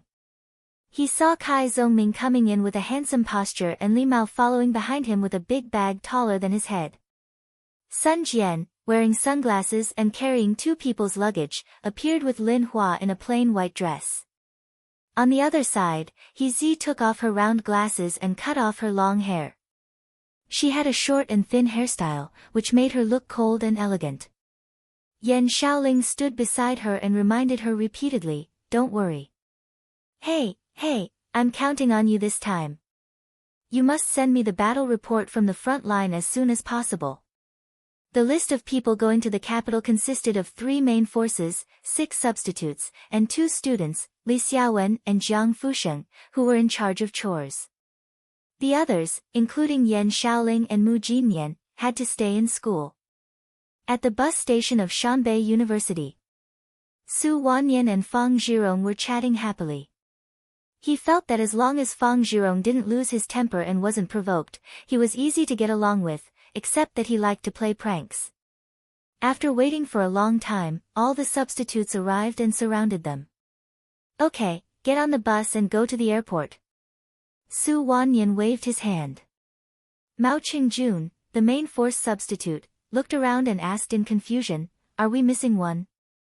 The most important one is missing." Su Wanyan laughed and pointed to the bus. "Brother Peng has been here for a long time."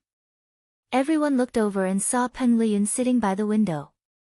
He was leaning back and his eyes were empty. No one knew what he was thinking. "Let's go." Su Wanyan boarded the bus. Huahai.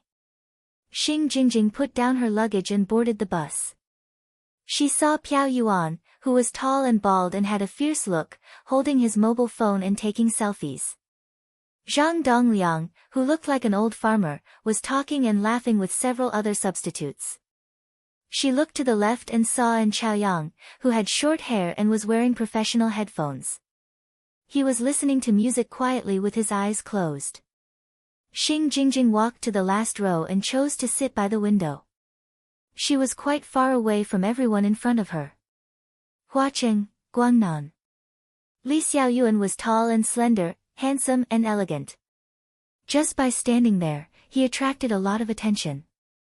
"That girl is not bad," he said with a smile. "Not bad?" Shi Meng, who had a buzz cut, doubted his eyes again. "Her skin is so dark, and she is so thin. I can't see anything good about her except that she is tall. Anyway, I think she is not bad." Li Xiaoyuan, who was disliked again and again, spread out his hands and said. Shi Meng decided not to say anything more. It was a good thing that Li Xiaoyuan had a special taste. Otherwise, he would have taken all the good resources. "Brother Zhen hasn't arrived yet. It's almost time." Shi Meng changed the topic. Li Xiaoyuan looked in the direction of the martial arts stadium and said, "Brother Zhen has been working hard in the past 6 months. Well, he was provoked. Many people said that he had a bad attitude and had used up his potential. He should thank God for being able to reach the high pin level in this life." Shi Meng said with emotion, and Lu Qing came out of nowhere and caught up with him so quickly. Brother Zhen doesn't want to lose face in his senior year. While they were talking, they suddenly felt the ground tremble slightly. They turned around and saw Zhen Huancheng carrying a luggage bag and walking in the distance with heavy steps. His skin was bronze-colored, and his facial features were well-defined. He wasn't handsome, but he was extremely manly. Every step he took was like a moving tank. However, the closer he got, the weaker the tremors under everyone's feet became. It was the exact opposite of a normal situation. "Let's go," Zhen Huancheng said in a low voice. Hudong University. Walking, fat meat, Yu Zhi glanced at Wu Yong, Han Peipei, and the others. He squeezed through the door first, turned around, and shouted, our goal this year is to reach the top 8. Top 8. Everyone in the martial arts club echoed in unison. Mingdao University. Because it was close to the capital, the three He brothers led a group of substitutes who were just going for a leisurely trip to the train station. Do you want to shout a slogan or something? He Fang looked around and asked. He Santai was playing Glory and said without raising his head, "Don't disturb me." Capital College, Martial Arts Club. Kong Chan, where's the club president? Shin Yu asked the cute girl with a round face. Senior sister said she was going to the city martial arts stadium to step on the ground. Jiang Kongchan answered innocently. Shin Yu suddenly became nervous. You didn't send her there. I sent her to the subway station. Anyway, after taking the 4th line, she can reach the city martial arts stadium from any exit. She won't get lost, right? At such a distance, she can just ask someone. Jiang Kongchan explained. I hope so. Shin Yu was still worried. In the subway station, on the waiting platform of the 4th line, Kaiyang Sect, City Martial Arts Stadium. Renli, with long straight hair, squinted her big eyes and looked at the name on the station sign. Kaiyang Sect. On the medium-sized passenger plane, Lu Qing asked Yen Zhika to sit next to the window. He held the girl's hand and looked into her eyes. He read the same excitement and expectation as he, Li Mao, Kai Zongming, and the others. Yes, after a year and a half, he was finally going to participate in the national competition. The cabin door closed and the plane taxied. After a run-up, it soared into the sky with a whoosh.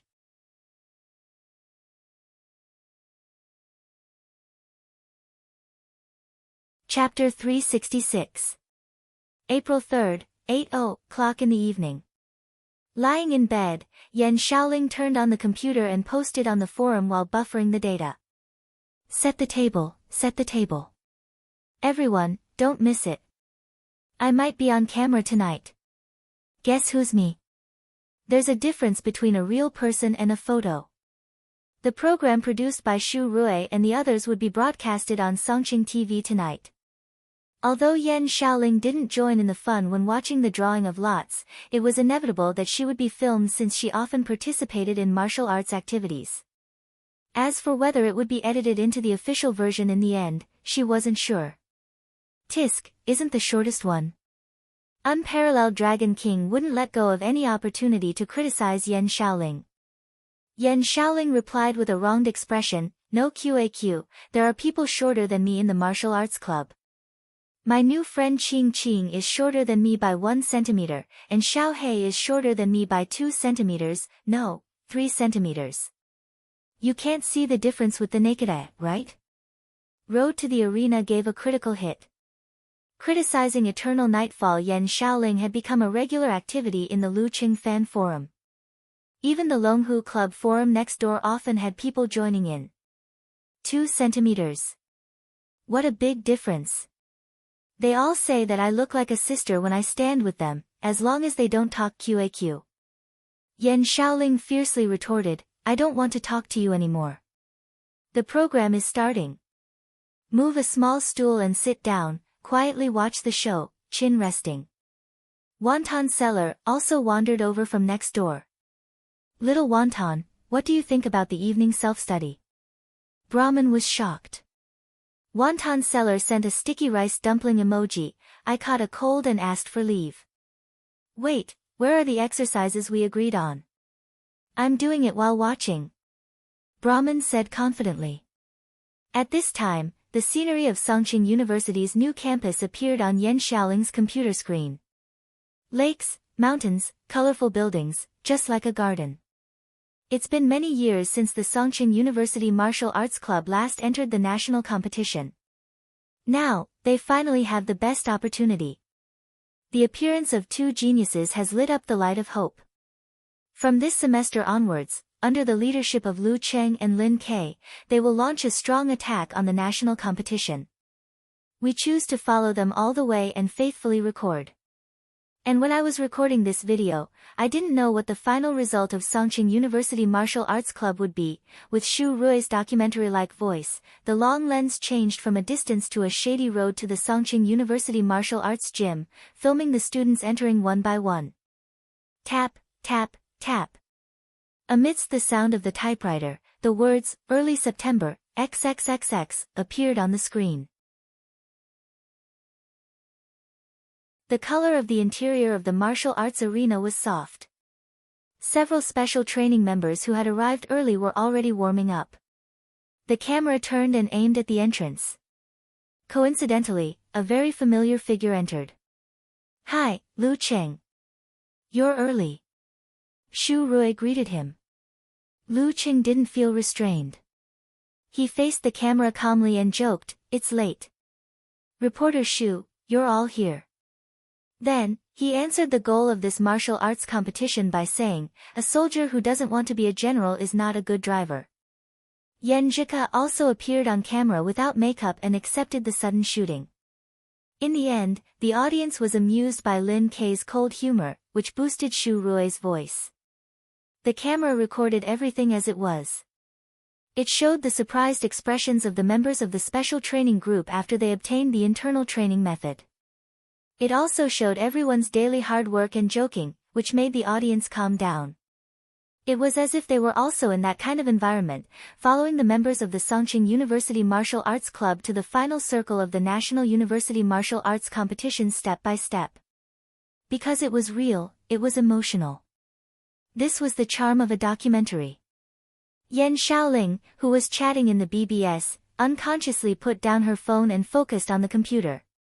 After seeing the special training, Lin Kei took the initiative to challenge Lu Cheng, but regretted that there was no live recording. She saw the reactions of Lu Cheng and the others when the first lot was drawn. She saw the cat reporter, He Zi, who was hiding in the corner and sending the frontline battle report. Tut tut, she even cut the scene where Lu Cheng and the senior sister looked at each other. Was she bribed or threatened? Yan Xiaoling laughed inexplicably. Then she saw the scene before the first match of the martial arts club, when the audience shouted, "Here we come," in unison. She saw the scene inside the locker room, which was very mysterious to her, clearly presented in front of her eyes. She saw Lu Cheng carefully applying ointment to heal the swelling and bruises. She saw Lin Kei drying his wet short hair and coming out of the bathroom. She saw Yan Zhika, who everyone thought was more beautiful than a star, waiting at the canteen window like thousands of other people in the university, leaving with a plate of stir-fry. She saw Lu Cheng, as one of the candidates for the Heavenly Son of China, munching on a steamed bun and drinking soy milk, as ordinary as everyone around him. In the bright classroom, focused on learning, and unchanged special training, Li Mao, Sun Jian, Kai Zhongming, and the others respectively appeared on camera, showing the real life and the eagerness of the members of the martial arts club for the national competition. They smoothly advanced in the group stage and easily defeated their opponents in the quarter-finals. During this process, many unknown details were cleverly connected in a clever way, making the audience see Lu Cheng, Lin Kei, and the others from a new perspective. For example, after the supernatural ability of misfortune rebound, everyone was subconsciously afraid of Lu Cheng and wanted to avoid him. The first 4 matches were confirmed. The result of the first match against Shanbei made Li Mao and the others exclaim, while the expectation, excitement, and nervousness in Lu Cheng and Lin Kei's eyes were also faintly pointed out. The first highlight of the program appeared in the away match against Shanbei. The camera shared with the audience the fact that Lu Cheng got up at 5:30 every day to practice in real time, perfectly depicting the unspeakable tension between him and Peng Liyun on the playground and the accidental encounter between him and Peng Liyun. Interspersed with the scenes of intense matches were the audience's depressed and painful expressions, Geyser Shi's encouraging speech the next day, Lu Cheng and the others' increasingly serious training, and Songqing University's students spontaneously gathered on the weekend to cheer for the martial arts club with the slogan, "Keep up the good work." After crushing the 2 martial arts clubs, Sanjiang and Haiyuan, smoothly appeared, the program showed the whole process of the members of the martial arts club celebrating at the food stall, making the audience feel that this group of young people was very down to earth. A new year, a new beginning. Their sweat and collisions during training were clearly outlined in the camera. Gradually, the camera moved to the front of the bus heading to the airport. The scene of Lu Cheng and the others boarding the bus one by one was filmed. In the end, everything was fixed on the scene of the members of the martial arts club standing in a circle, holding hands and shouting in unison, "National competition." In the crisp sound, the background slowly blurred and a few big black words appeared: April 5th, National University Martial Arts Competition Final Circle. Phew. Yan Shaoling exhaled and felt very satisfied. She planned to collect resources later and keep this program. Well, just like my Lu Cheng, I am also a qualified squirrel fan. In the fan forum, "All the good names are eaten by dogs," was the first to appear and exclaimed, "Lu Cheng is usually very humorous." Raise your hand. Does anyone feel that the interaction between Lin K and that reporter Shu is cute? No, I feel that Lin K is cute no matter who he interacts with. Shui Lan, whose signature was Forever 18, retorted. That makes sense. Also, I always feel that Lu Cheng and that sister Yen are having an affair. "All the good names are eaten by dogs" had a keen eye. You didn't come to the forum during that time? Okamoto's fan sent an emoji of spreading hands and curling mouth. I'm a fan of Sister Yen. She's so pretty, so pretty. She's beautiful no matter what. Flying Steed in the Sky, a newcomer, said infatuatedly. You guys only pay attention to whether the gossip is cute or not. Shouldn't the focus be on Lu Cheng, Peng Liyun, Ren Li, and Chao Yang, and Jin Huancheng, who are about to fight, punch to punch, blood to boil, and see who is the real heavenly son of the age? Fight, punch to punch, blood to boil.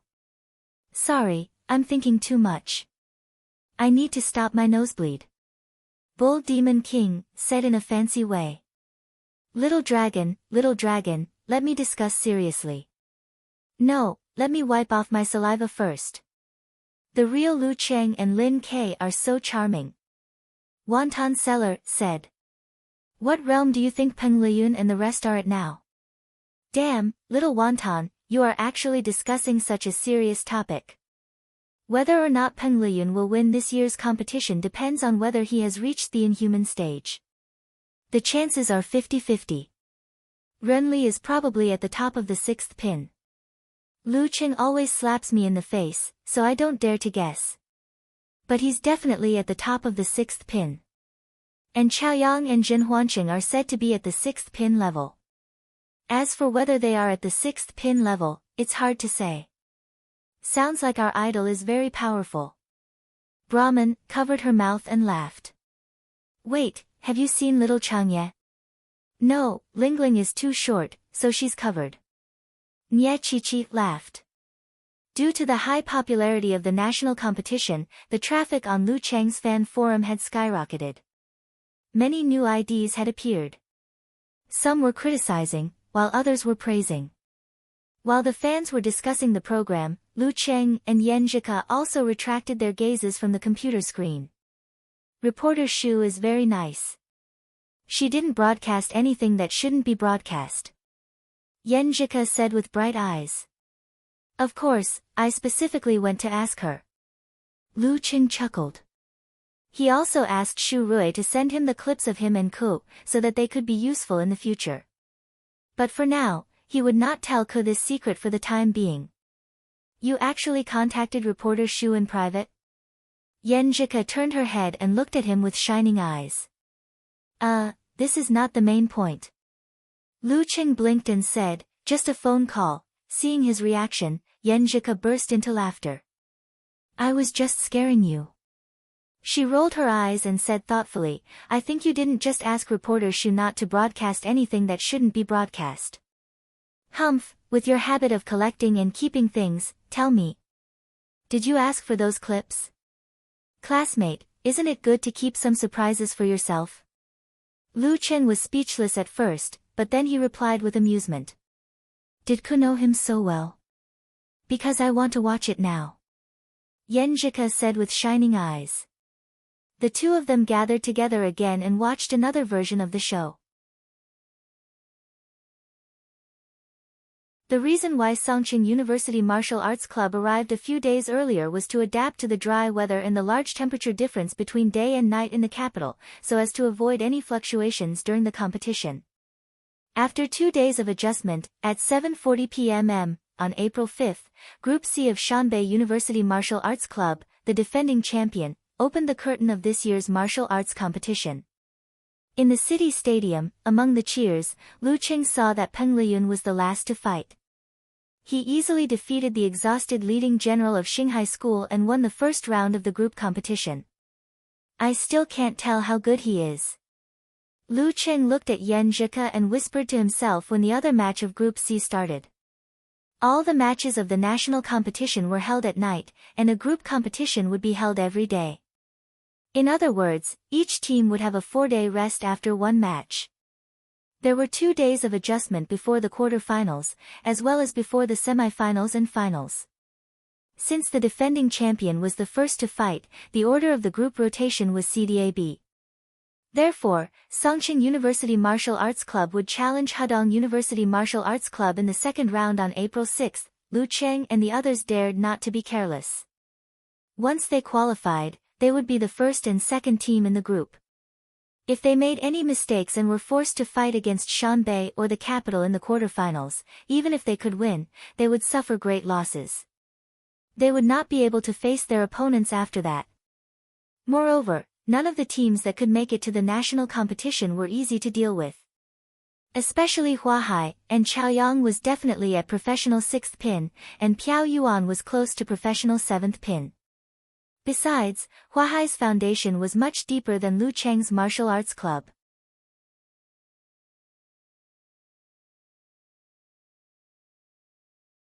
Chapter 367. The defending champion took down Xinghai without any bloodshed. Finished in 10 moves. Peng Liyun was just warming up. Shanbei and Peng Liyun. Is there any doubt about who will be the champion this year? The real gods favored one. On the night of the opening match, the martial arts section of the major portals and Weibo forums were already buzzing with all kinds of headlines. Lu Qing glanced at them and put down his phone.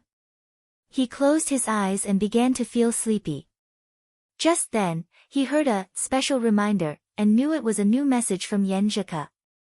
I was so busy saying goodnight that I forgot to talk about something serious.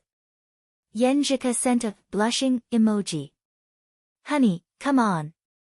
The corners of Lu Cheng's mouth curled up. He picked up his phone, pressed the button and said, Honey, let's do it together. They didn't stick to each other anymore and went to sleep.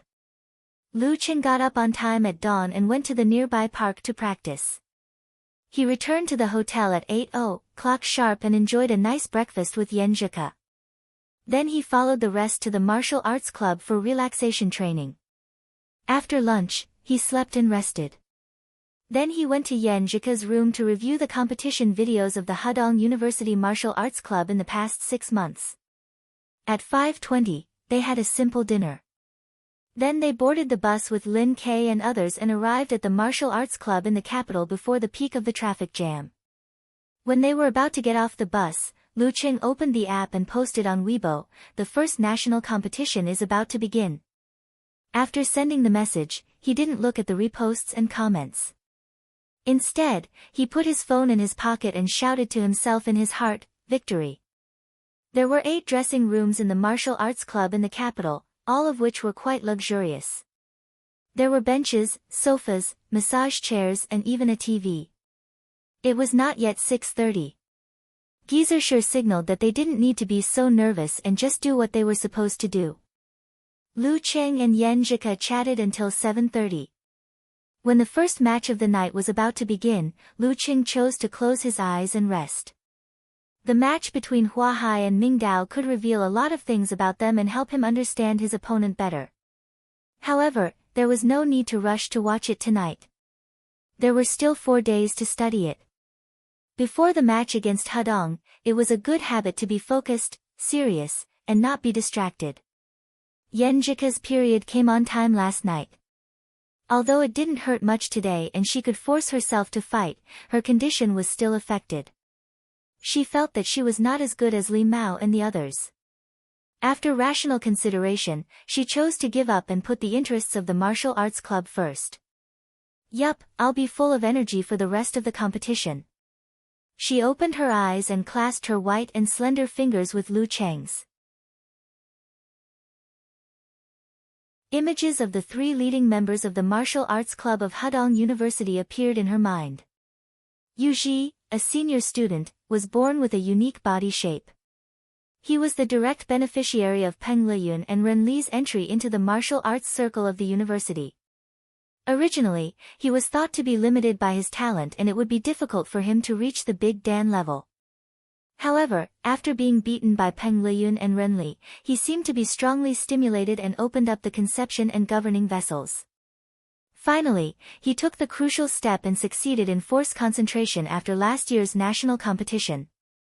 As soon as he was promoted, he turned the burden of his talent into an advantage, directly reaching the standard of a top 8th pin. After that, he experienced a period of rapid improvement, taking another step forward. Now that 11 months had passed, his strength must be even more terrifying. The bookmakers gave out odds for this, believing that Yu Ji was very likely to have the combat strength of a strong 7th pin or even a top professional 7th pin. This was the reason why Hudong University could appear as the first place in the division, but it was not the reason why they were considered to be the best in the second category. The latter was because of the breakthrough of another player, Soul Voice Han Peipei. Han Peipei, a female junior, had the supernatural ability of sound wave and could skillfully create ultrasonic and infrasound waves. When she was a professional 9th pin, she was not very strong in this aspect. However, after nearly 2 years of suffering and training before this division competition, she took the first step to reach the Big Dan level. In the past few months, although her improvement was not as fast as Yu Ji's, her supernatural ability was even more terrifying. Her comprehensive combat strength was considered to be close to or even a professional 7th pin. The strength of the two leading members made the Hudong University Martial Arts Club ranked 7th in the championship odds list, behind Shanbei, Capital, Huahai, Guangnan, Songqing University, and Mingdao. This was why Group D was called the Super Death Group. In such a group, even if they could fight their way out and enter the top 8, they would most likely be covered with cuts and bruises. The third leading member of the Hudong University Martial Arts Club was Wu Yong, a sophomore at the top professional 9th pin. He was considered to have a great chance to enter the Dan stage. In addition, the substitutes of Hudong University were not bad either. There were 2 professional 9th pin fighters and 4 amateur 1st pin fighters. In another locker room, Yu Ji, who was as fat as a sumo wrestler, did not turn on the TV. Instead, he turned his head to listen to the sounds outside and laughed. The 3 brothers from Mingdao will definitely apply for a special competition system. Their competition will be faster than normal. It may be 5 minutes, or 10 minutes. Soon it will be our turn. Speaking of this, Yu Ji looked at Han Peipei, who had dark eyelids and bright eyes. He then looked around at Wu Yong and the others. Gradually, his expression became solemn. Lu Cheng is very strong, very strong. Lin Kei is not weaker than me and Peipei. We can't deny these 2 points, and we can't pretend that we don't see them. Yes, Songqing University is indeed stronger than us. In this competition, they are second only to Shanbei and Capital, and together with Guangnan and Huahai, they are a strong team. But this doesn't mean that we will definitely lose. There is a gap between us, but it is not so big that we can't make up for it. Seeing that his teammates had become solemn, Yu Ji raised his slightly sharp voice and said, "And we have a big advantage. Our goal is only to enter the top 8. When we set out, I told everyone that our goal is to enter the top 8, but only the top 8. In other words, we don't care how we fight in the group stage. Even if we are seriously injured, lose our leading players, and lose the top 8, we don't care. Songqing University is different. They want to enter the top 4. They want to fight for the championship. They need to preserve their strength as much as possible for the later knockouts. If they really want to go all out, they will most likely be afraid. Those who are barefoot are not afraid of those who are wearing shoes. This is our advantage. His words made Wu Yong and the others excited. They seemed to see the hope of overturning the popular team, the hope of defeating the strong with courage and perseverance. Yu Ji's chubby cheeks shook. He looked at Han Peipei and said, "Peipei, you will be the first to fight. No matter who you meet, use your supernatural ability to cause as much damage as possible to create opportunities for the rest of the team." Hadong University used to have a coach named Shin Jinfu, but he had a conflict with Yu Ji and couldn't control the troublemaker, so the university reluctantly fired him. Okay. Han Peipei was an introverted girl, so she didn't say much. Looking around, Yu Ji pointed at himself. "I will be the second to fight. I will fight with all my opponents at all costs. Wu Yong, you will be the last to fight. Don't worry about who you will meet. Anyway, do your best." After arranging the order of the fighters, he took a breath and said, "I didn't tell you how to defeat Lin Ke or Lu Cheng. I just want you guys to not think about what will happen. Instead, you should focus on what's in front of you and fight one match after another. You should give it your all." Wu Yong, Han Peipei, and the others nodded and said in unison, "Fight." In the locker room of Songqing University Martial Arts Club, Gizershur clapped his hands to break the silence and attract everyone's attention. "Well, girl Yan, you tell us the most likely order of Hadong University." He looked at Yan Zhika with a smile. The familiar rhythm and process made Li Mao and the others relax a lot. It seemed that this was not a national competition, but just an ordinary competition. Yan Zhika was used to it. She looked up and said, "Let me say something arrogant and conceited. If Hadong wants to beat us, it can only stand on the word fight." Ha! Lu Cheng and the others burst into laughter. The tension in the locker room eased a lot. Yan Zhika pursed her lips and said with a smile, "Since Hadong University wants to fight with all their strength, they will most likely send Han Peipei first. If they can defeat Lin Ke and injure Cheng, they will win. Yu Ji will fight in the middle. Wu Yong or other professional ninth pin fighters will finish them off. Let's not talk about anything else, but they will definitely show their aura." Gizershur nodded with satisfaction. "Then what should we do?" "Don't panic. Just do what you say." Yan Zhika smiled. "Anyway, we will follow your orders. Well, let's be cautious in the first match. Don't let any accidents affect our mood later." Gizershur coughed. "Yes, we should be cautious." Li Mao and Sun Jian agreed. This caution also includes the consideration of the follow-up. We can't hurt anyone in the first round.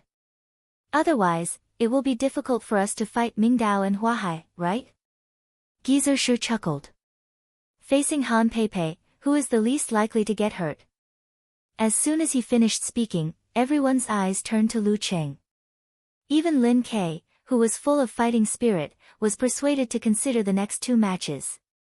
Lu Cheng felt everyone's gaze. He smiled and stepped forward. "Master, I want to fight first. Let me be the first shot of the martial arts club in the national competition. Go ahead. If you lose, I will beat you with the sole of my shoe." Gizershur laughed and turned to Lin Quebec. "Lin Ke, you are the second player. Do you need my advice?" "No." Lin Ke answered in a low voice. "Li Mao, you are the last one to finish them off. Don't be nervous. The first two guys are like wolves and tigers. You may not be able to fight," Gizershur said with a smile. Li Mao's nervousness was completely gone. He smiled and said, "I hope they will leave some leftovers for me." After months of hard practice, he had mastered meditation and the internal training method. He had reached the level of a real professional ninth pin. His confidence had increased a lot. As for the substitutes, they will be Kai Zongming, Sun Jian, and Lin Hua, as usual. Gizershur waved his hand.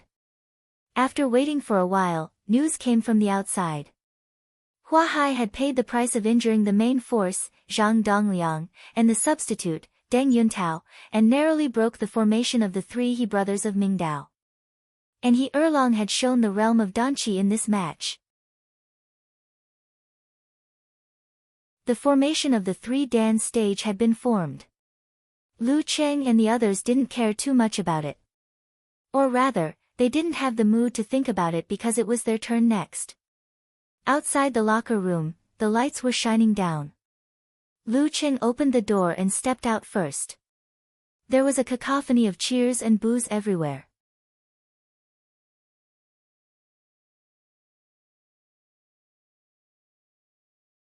Chapter 368. At this time, there were many reposts and comments under Lu Cheng's Weibo post. Wonton Seller said, "Do your best," pats shoulders. Brahman 001 sent a cat head emoji. Snacks and screams are ready. Eternal Nightfall sent a heart emoji. Come on. Songqing University will win. You will win too. Lu Cheng's post didn't include anything else but the start of the national competition, so it didn't attract any haters. Of course, there were many sarcastic people everywhere. Don't let Peng Liyun win. Although I don't think you'll make it to the top 4, I still believe in you. Peng Liyun finished him in 10 moves yesterday and barely warmed up. What about you today? Don't get hurt. That'll give us an excuse. After browsing through the content on the screen returned to the studio. The host, Lu Chang, smiled and looked at the famous commentator, Qin Sansheng. Sansheng, you didn't expect Lu Cheng to be the first one, did you? Well, I did. Qin Sansheng was a former mighty one of 6th pin. Because of his good looks, professional commentary, and lazy personality, he didn't pursue martial arts too much. After becoming an internet streamer, he gradually faded out of professional competitions. It's the first time for Songqing University to participate in a national competition. It's normal for them to be scared. It's understandable for them to be cautious. What do you think will happen in the first round between Lu Cheng and Han Peipei? Lu Chang led the conversation. Chen Sansheng laughed and said, the result is obvious. If Lu Cheng can't even beat Han Peipei, he won't be qualified to be a candidate for the Heavenly Son of the Age. The focus of this round is how much Lu Cheng will consume and how much damage Han Peipei will cause him. That's right. Han Peipei's sound wave, supernatural ability is very troublesome. Even a 6th pin expert may not be able to escape unscathed. Sansheng, can you give us a brief analysis of the situation? Lu Chang threw out another topic. Chen Sansheng had already done his homework. He didn't even look at the notebook on the table and began to talk eloquently. The sonic wave supernatural ability has many uses. I will mainly introduce 3 aspects. First, it allows Han Peipei to detect her opponent through the reflection of the sound wave. This allows her to predict her opponent's movements, which is a level higher than absolute reaction. I will introduce it later. This is the core of her fighting style. Second, it creates ultrasonic waves. Everyone knows that ultrasonic waves can break stones, right? I'm not a scientist. Anyway, I'm just making an analogy. I don't know if it's right or not. Anyway, Han Peipei can use this to affect the subtle parts of the enemy's body, interfere with the force exertion, and interfere with the explosion of the Dan stage. The third is the main point. The main point. Han Peipei's infrasound is her most powerful killing weapon. Through resonance, it can cause dizziness, nausea, and even vibration of the 5 viscera and 6 bowels. If it's serious enough, it will cause internal injuries, which may even be fatal. Moreover, it's very difficult for fighters below the inhuman level to effectively guard against it. If they devote a lot of energy and attention to controlling the vibration frequency of the organs, there will inevitably be irreparable flaws in their punches and kicks. Lu Chang added, Sansheng is right. Real martial arts are not like those in novels, where you can cultivate inner force and have genuine qi to protect your body and counteract sound waves. You can only resist or control it by force. So it's very difficult for Lu Qing not to be injured? He deliberately played dumb. Not really. The effect of the infrasound wave has to be sustained for a period of time before it takes effect. It probably depends on the energy. I have a set of data here. According to the data, after Han Peipei advanced to the Dan stage and obtained the professional 8th pin certificate, she only needs 5 seconds to make her opponent feel dizzy, nauseous, and other symptoms. As time goes by, the effect becomes more and more obvious. Chen Sanqing flipped through the notebook on the table, coughed twice and said, "The physical fitness of a professional 6th pin fighter is much stronger than that of a professional 8th pin fighter. Let's make a reasonable assumption.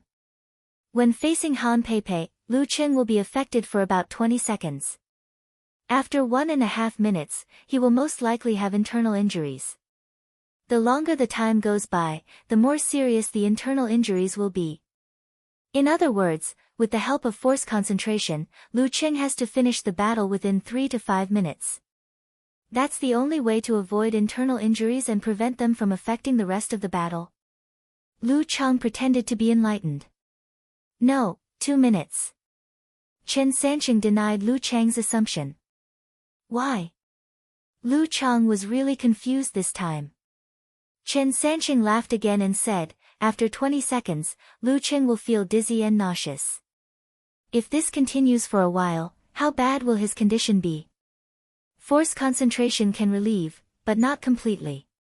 If he can't finish Han Peipei in 2 minutes, he will fall into the opponent's rhythm and have to rely on force concentration to resist the influence. First of all, he will consume a lot of energy, and second of all, he will be injured if he makes a mistake." "That's right. But for a professional 6th pin fighter, 2 minutes should be enough to finish off Han Peipei, who is a professional 8th pin, right?" Although Lu Qing hadn't gotten the certificate and was only a professional 8th pin in name, Lu Chang still treated him as a professional 6th pin fighter without any doubt. What a joke. In December, Lu Cheng's combat strength was slightly above that of a professional 6th pin fighter. Now that half a year had passed, with his speed of improvement, there was no problem for him to reach professional 6th pin. That's not necessarily true. Chen Sanqing replied with a smile, "This involves Han Peipei's fighting style that I just mentioned. She mainly fights with long-range guerrilla warfare. She affects her opponent with ultrasonic waves and weakens him with infrasound waves. When it's about time, she moves closer to attack, but Lu Qing won't just watch her comfortably launch long-range attacks." Lu Chang expressed his doubts. Lu Qing, who is a professional 6th pin, is like a block of wood. After reaching the Dan stage, Han Peipei can create more than one kind of sound wave at a time. Under the condition that the total energy is the same, she can use infrasound waves to attack while probing. In other words, she can predict whether her opponent is going to use his Dan stage explosion or his supernatural ability to fight back. She can dodge in advance and is like a cunning rabbit that can't be caught. Since you can't catch it, you can't hit it even if you want to. All you can do is take it passively, Chen Sanqing explained. Well, this is really a bullying style. Before Lu Chang's voice died away, he heard the director's prompt. With a serious expression, he said, "Okay, the conversation time is about to end. How will Lu Qing counter Han Peipei's terrifying fighting style that uses supernatural ability as the core? Let's wait and see." On the arena, the light was so bright that it was as bright as day. Lu Qing and Han Peipei came from both sides and climbed the stone steps almost at the same time to face their first match of this competition. Because Han Peipei was an introverted girl, the conversation time passed in silence. Lu Qing adjusted his body and mind and thought about his fighting style for the last time. In the seats of the Songqing University Martial Arts Club, Yan Zhika unconsciously clenched her hands and looked at the arena with worry and nervousness. She didn't doubt that her boyfriend would win, but she was afraid that he would consume too much energy and suffer internal injuries. In the seats of Hudong University, Yu Zhi was very happy. He thought this was the best way to fight. As long as Peipei could hurt Lu Qing, he could pick up a wallet. Lin Ke was about the same as him, so he might not lose if they fought again. At that time, it would depend on the performance of the third main force of both sides. The referee looked at the electronic clock, raised his right hand, and took a step back. He said loudly, "Begin." The journey of the Songqing University Martial Arts Club in the national competition officially began. As soon as the referee finished speaking, Lu Qing suddenly formed a seal with his hands and visualized a sharp ancient character in his mind. 9 words formula, the army formula. From the very beginning, he had been looking for a quick fight.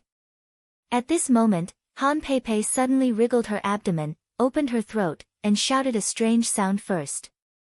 The sound seemed to be far away, but it was actually very close.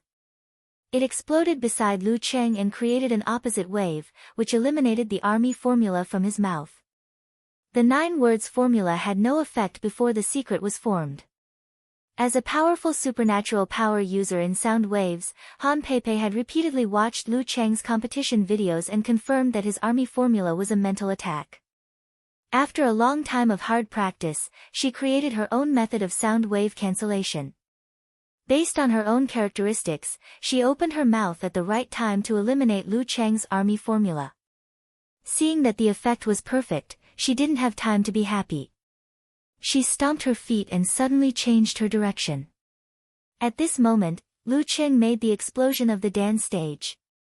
He stomped his feet and pounced on her with a cracking sound, like a roaring wind.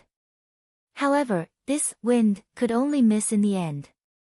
As soon as he landed on the ground, Lu Cheng retracted his qi and blood, then released it again and pounced on Han Pei with the momentum of double explosion. Just like when he beat Lu Xuanzhen, he had the upper hand in terms of both realm and physical strength. Han Pei had already sensed it. She slid and dodged in time. Triple explosion, quadruple explosion. In the chase, Lu Cheng only managed to shorten the distance between him and Han Pei. In the live broadcast room, Chen Sansheng looked at his watch and reminded the audience with a smile. It's been 10 seconds. Lu Cheng's expression didn't change. He changed his footwork and turned into a cold wind blowing from the north.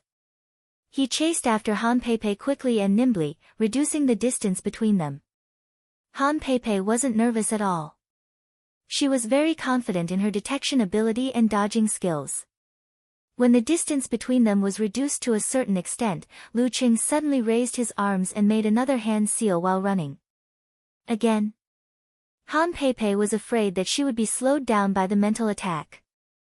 She didn't dare to be careless and made the first sound again.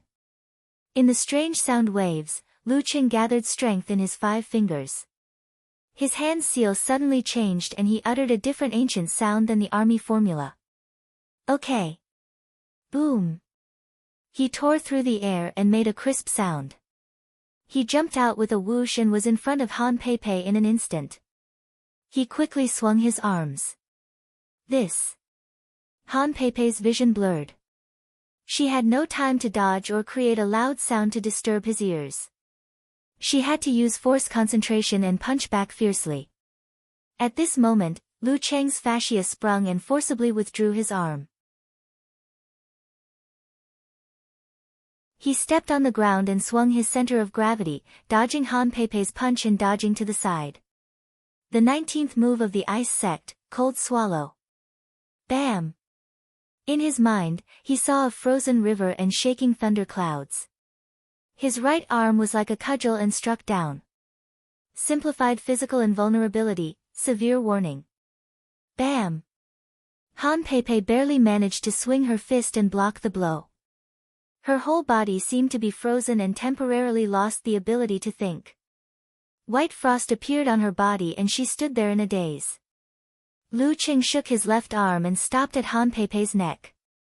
Lu Cheng wins the first round. The referee announced loudly. In the live broadcast room, Chen Sansheng blurted out, 14 seconds. Han Pei lost in 14 seconds.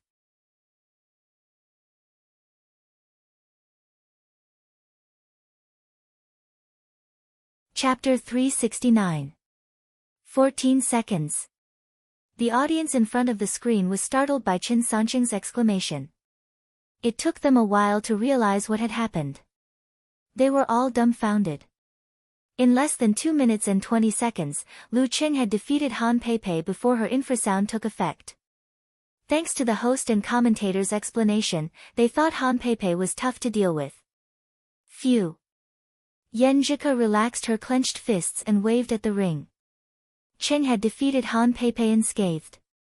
She didn't need to worry about anything else. Beside and behind her, Li Mao, Lin Hua, and the others all jumped up, relieved of their biggest worries. With a swoosh, Yu Ji suddenly stood up, his eyes fixed on the stage, the fat on his body shaking. Although he couldn't hear the commentator or watch, he could clearly feel how fast Han Peipei was defeated. Not only was Lu Qing unscathed, but most of the symptoms such as dizziness and nausea hadn't appeared yet. How could he continue the fight? A real man in 14 seconds. In Lu Cheng's fan forum, Okamoto's fan was the first to react and posted. My Lu Cheng is so cool. That commentator uncle's mouth can fit a goose egg in it. Eternal Nightfall sent a I'm so proud of myself emoji. Brahman proudly wriggled back and forth. My idol is really my idol. Including the conversation time, the whole battle process is not as long as the commentator uncle's analysis. One Punch Superman teacher Lu Wonton Seller turned into a glutinous rice ball and rolled around. She liked to control her expression. After the exclamation, Unparalleled Dragon King typed a lot of words and said with a funny emoji, this kind of supernatural power fighter is really strong when he is strong. In theory and practice, he has no problem challenging those of higher ranks. But as long as there is an accident that he can't deal with temporarily, he will be very vulnerable. Of course, this refers to the time when he challenges those of higher ranks. Yeah. Who would have thought that Lu Cheng had mastered one of the sounds of the Buddhist incantation of 9 words? And it's the kind that can increase his speed explosively. Han Peipei's accident is inevitable. Road to the arena sighed. Ever since he met this guy in Yanling, every time he watched his matches, he would be shocked once or twice. Someone had traced the origin of the army formula and the forwarding formula and identified which 2 characters they were. He also associated them with the Taoist classic, Lin, Bing, Do, Shi, all are arrayed to advance. Then, according to the naming format of the Daxing Temple's 6-syllable Sanskrit mantra, he named the secret art 9 syllables mantra. Kesu, didn't Lu Qing reveal one of his trump cards? Wonton Seller asked with concern. Unparalleled Dragon King laughed, I think it's worth it. You have to end this as soon as possible to deal with Han Peipei. If you drag this on and get hurt by her, it won't just affect you in today's match. The healing of internal injuries was always slow. In the live broadcast room, Chen Sanqing closed his mouth to hide the gaffe on his face as he listened to the audience's exclamations and applause. Yu Ji doesn't look good. Lu Chang couldn't help but sigh when he saw Yu Ji walking up the stone steps like a heavy tank. Of course. If Han Peipei loses like this, Yu Ji will be in trouble. Chen Sanqing, who was experienced in all kinds of battles, adjusted his mood and became relaxed again. Lu Chang turned to look at his partner and asked in surprise, why is Yu Ji in trouble? Yu Ji's talent is extraordinary. Not only does the fat on his body provide him with great strength that surpasses those of the same rank, it is also equivalent to a layer of armor formed by thwart kung fu.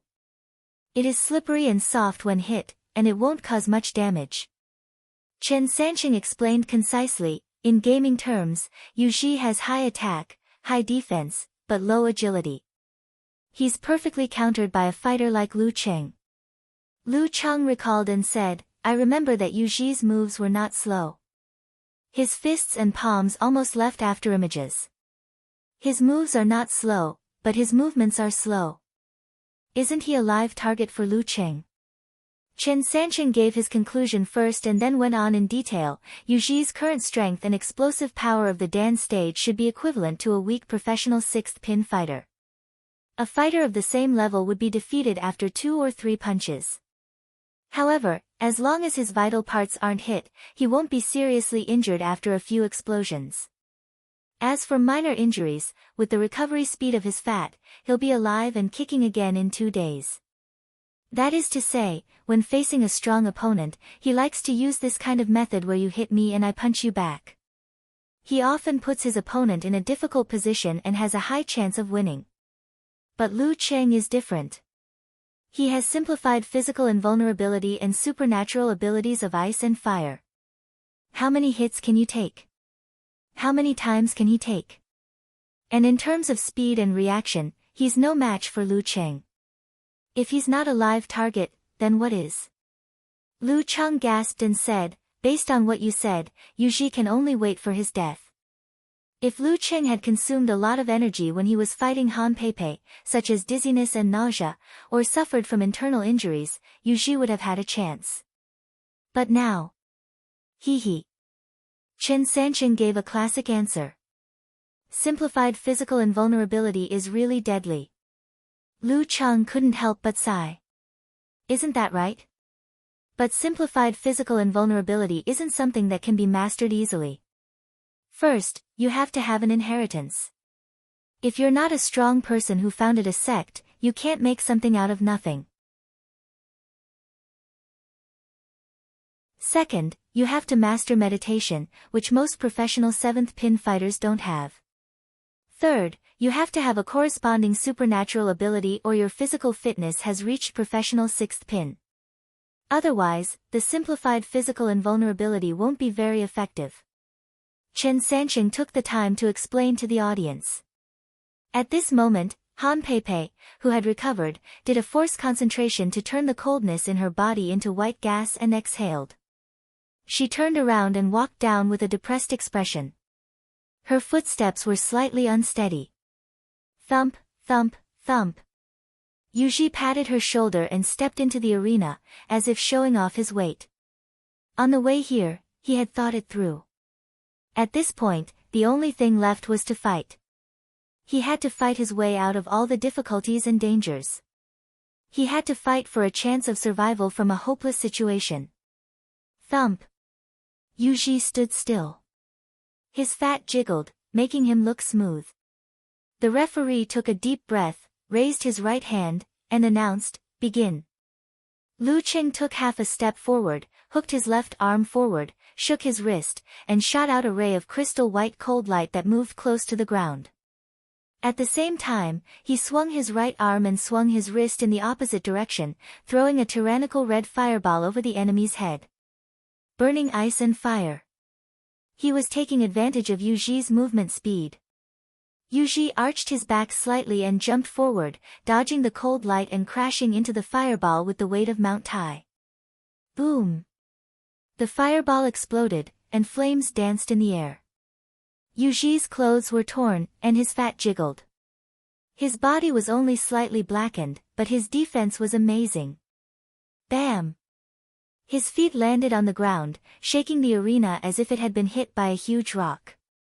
Lu Cheng took advantage of this opportunity and slid to the front of him. His chi, blood, force, and spirit contracted and then released. Bam! His right arm swelled, as if he was holding a giant hammer, and swung it at Yu Ji's thick neck. Yu Ji didn't even look at him. His neck suddenly swelled, and the fat on his body expanded. He stretched out his right arm, and with his height and arm length, he slapped Lu Cheng's head at an extremely fast speed. If you hit my neck, I might not be seriously injured. But if I hit your head, you won't be able to take it. And maybe I can hit you before you do. I don't care if you're a simplified physical invulnerability master. You'll lose anyway. Lu Cheng didn't want to fight head-on. He released his force and leaned forward, dodging the slap. Then he moved to the side and did a force concentration. His left fist smashed out like a tsunami towards Yu Ji's waist. Yu Ji's fat jiggled, and he suddenly kicked to the side. Attack for attack, an injury for an injury. Lu Cheng's fascia sprung up, and he forced his left fist to Yu Ji's back. Yu Ji didn't mess up his footwork and turned his body in time. Not bad. Lu Qing praised. He raised his left arm and crossed it in front of his chest. His right hand clenched into a fist, and under the stimulation of his qi and force, he punched at his opponent's dantian. Yuji used the same trick again. His arm stretched out like an ape, and his fat jiggled as he swung it at Lu Cheng's head. At this moment, Lu Cheng suddenly retracted his qi and blood and did a force concentration. He stopped his right fist by force. This time, he didn't use his dantian qi because of the balance between ice and fire. Instead, he quickly released his force concentration and calmed his force. His left arm suddenly swung out in front of his chest to counter Yuji's slap. At the same time, the river in his mind froze, and the waves froze. Boom! Thunderclouds appeared, shaking the entire area. Bam! Lu Cheng's left arm hit Yuji's palm. In an instant, a layer of white frost appeared on the surface of Yuji's body, and the light in his eyes became sluggish. But his defense was indeed amazing. Under such circumstances, he could still pull out his left leg slowly. Lu Cheng took advantage of Yuji's sluggishness and slid to the side. Force concentration and forward punch. Pfft! The punch hit Yuji's ribs. His fat jiggled, soft and slippery. Only then did he recover from the severe warning. He quickly retracted his qi and blood, force, and cold wave. Lu Cheng didn't stop after his successful move. He moved quickly and exploded one after another, not giving his opponent a chance to recover. Double explosion, triple explosion, quadruple explosion, quintuple explosion. Bam, bam, bam, bam. Lu Cheng swung his arms and moved nimbly, hitting Yuji repeatedly. Yuji's fat jiggled and was about to explode.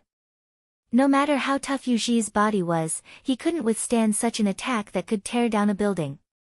He was close to being seriously injured. Gritting his teeth, he suddenly jumped forward and pounced on Lu Cheng. He wanted to use his advantage of his body to push Lu Cheng to the ground and win in the midst of defeat. Whoosh! With a gust of wind, Yuji charged at Lu Cheng like a mountain toppling a jade pillar. Lu Cheng had watched many of Yuji's battle videos and was prepared for this. He suddenly flicked his fascia and used the north wind footwork to dodge the attack. Turning around, he used force concentration and whipped his leg on Yuji's back. Bam! Yuji was sent flying and smashed into the ground. Stone chips flew everywhere and cracks spread. He lay there, struggling for a while, but couldn't stand up anymore. If it were anyone else, they would have been beaten to a pulp. Of course, the referee would have stopped them. The referee looked at Lu Cheng and saw that he didn't want to attack again.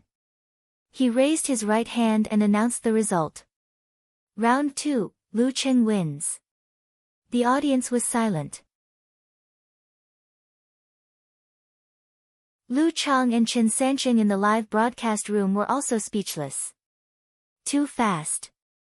Too brutal. They didn't know what to say. After a moment of silence, the audience became excited.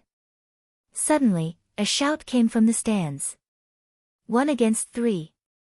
The shouts gradually merged into a torrent. 1 against 3. 1 against 3. 1 against 3.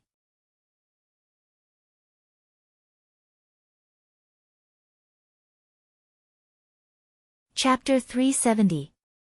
1 against 3. 1 against 3.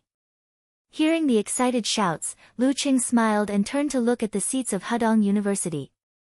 He saw the tall and thin Wu Yong slowly stand up with a serious face. It's meaningless to leave a professional 9th pin opponent for my brother-in-law, and anyone with a discerning eye can see that I still have some strength left. If I leave now, it'll seem like I'm discriminating against the weak and disrespectful to Wu Yong as a fighter. Besides, I haven't really done 1 against 3. I have to experience it.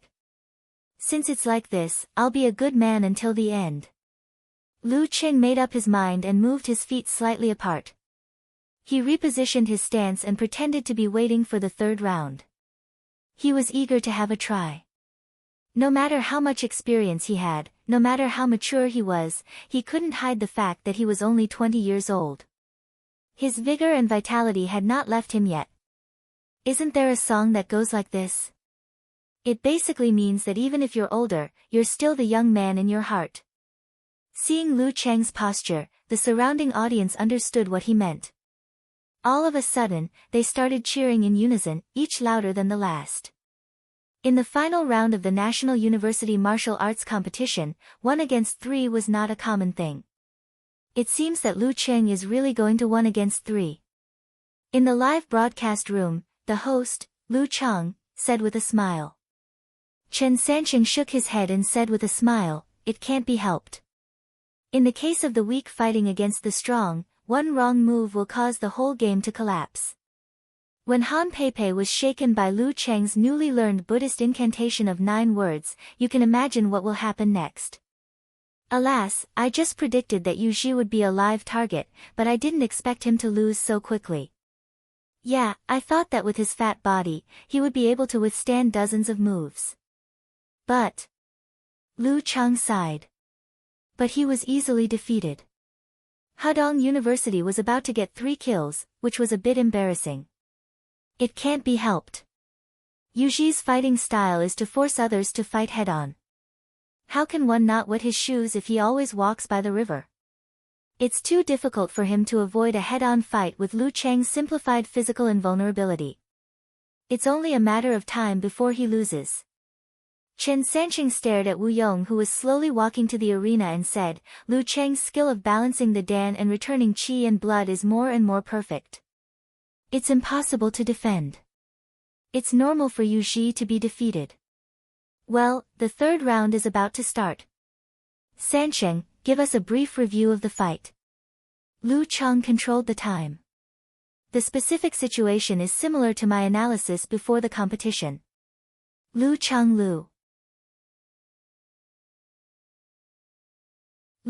was of a professional martial artist of professional 6th pin when he fought with Peng Liyun in December last year.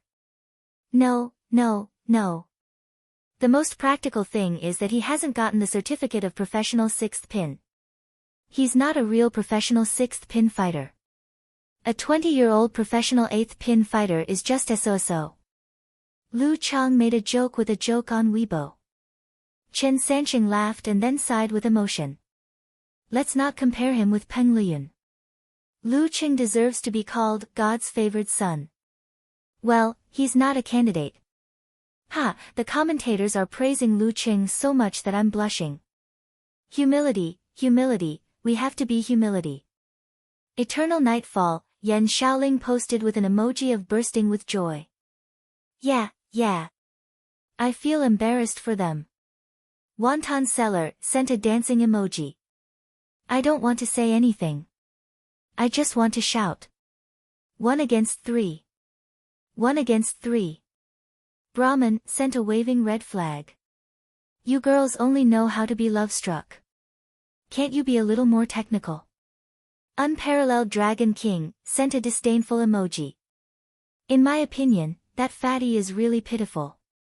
If it were some other weak professional 6th pin fighters without supernatural abilities or simplified physical invulnerability, he might not have lost. His fighting style is restrained and his teammates are not strong enough. What else can he do? Rode to the arena, wandered over and spread his hands. Flying Steed in Space sent an emoji of laughing out loud. Fatty's tragic expression just now made me laugh to death. After seeing that Han Peipei didn't cause any damage, he probably gave up. Only Fatty. If it were someone else, they would have been killed by such a series of explosions. Red blood and white turbidity flying everywhere. Don't take it the wrong way. I'm talking about brain matter. Okamoto's fan joked. The 2 leading fighters of the opponent were defeated. There was no doubt about the victory. The atmosphere in the forum was lively and relaxed. In the seating area of Songqing University Martial Arts Club, Yan Zhika changed her sitting posture. She secretly glanced at her cousin to confirm his opinion on Cheng's 1 versus 3. Lin Ke was still wearing his thin jacket. His expression was calm without any ripples. He had no intention to fight. He really didn't have the energy to bully a fighter of professional ninth pin who didn't affect the overall situation. He was waiting for Cheng to 1 versus 3. Yen Zhika was completely relieved. She looked at the arena happily. Li Mao, Sun Jian and the others had taken out their phones. They pretended to be onlookers and began to record the first victory of Songqing University Martial Arts Club in the national competition after so many years. In the arena, Yuji supported himself with both hands and struggled to get up. His head was bruised and swollen with 2 bloody dragons hanging from it. He nodded to Lu Cheng and walked towards the stone steps with his fat jiggling. Although he was a little staggered, his steps were not weak. Looking at his back and the shallow human-shaped pit on the ground, Lu Cheng couldn't help but take a deep breath. He admired his opponent's ability to take hits. Walking on the road, even if he was hit by a car, he just turned over and patted the dust off. He would be fine. If it were Lu Cheng himself, he would definitely be injured if he didn't take the hit with his body. Walking slowly, Yuji looked at the road under his feet and sighed inexplicably in his heart. My martial arts career in university is really coming to an end. Wu Yong smiled bitterly and looked at him. He removed all his burdens and stepped into the arena step by step. For him, if he wanted to make a comeback in this situation, he could only hope that a meteorite would fall from the sky and kill or injure a group of people from Songqing University Martial Arts Club. There was no other way. So, he didn't think about anything else. He just wanted to experience the battle with a 6th pin fighter of Dan's stage. He stood in front of Lu Cheng, took his stance and looked at his opponent. Lu Cheng lowered his waist and stretched out his right arm, making a gesture of opening the door to welcome the guest. The referee didn't waste any time. He waved his arm and shouted, "Start!" Bam, bam, bam. Wu Yong's muscles and bones sounded together, like a sports car accelerating to the limit. In the whistling wind, he moved nimbly and jumped to Lu Cheng's side. He suddenly put his feet inward, twisted his waist and turned his back. Using his arm as a whip, he fiercely lashed out. Bam! Lu Cheng didn't move. He raised his hand and accurately blocked the attack. At this moment, Wu Yong's left foot kicked out quickly. The squirming of his muscles offset the signs of friction. It was silent and breathless. Fatal hidden kick. However, just as he put strength into his leg, Lu Cheng had already kicked out from the side. He accurately kicked the sole of his foot and turned the wind into nothingness. Wu Yong suppressed the fluctuation of his emotions and used his footwork. He attacked Lu Cheng from the front, the back, and the side. He kept using the double chaos hammer. But Lu Cheng didn't move. He always made a move in time and blocked his opponent's every attack. It was like a master teaching his disciple. After a round of fierce attacks, Wu Yong was about to take a break. When he was about to step back and increase the distance between them, he saw Lu Cheng swing his right arm back and close to his fist as fast as the wind. He hurriedly tried to stop, but Lu Cheng flicked his elbow and opened his 5 fingers. He caught his wrist and quickly pulled back. Wu Yong couldn't bear it. His body swayed forward. Lu Cheng bent his shoulder and elbowed him in the chest. The referee secretly yawned, raised his hand and shouted, "Lu Cheng wins the 3rd round. Songqing University Martial Arts Club wins this round." Not bad, not bad. Hearing the referee's voice, Wu Yong was relieved. He felt that his performance was normal and that he didn't lose face. Of course, it was also because Lu Cheng was kind and didn't use force concentration or supernatural killing moves. Just as he straightened his body, his eyes suddenly froze as he realized a fact. Lu Cheng hadn't moved a single step since the start of the battle. Just by standing there, he had already won. With a boom, the audience burst into enthusiastic cheers. Triple kill! Triple kill! Triple kill! After a few shouts, someone took the lead and gradually other voices sounded in the audience.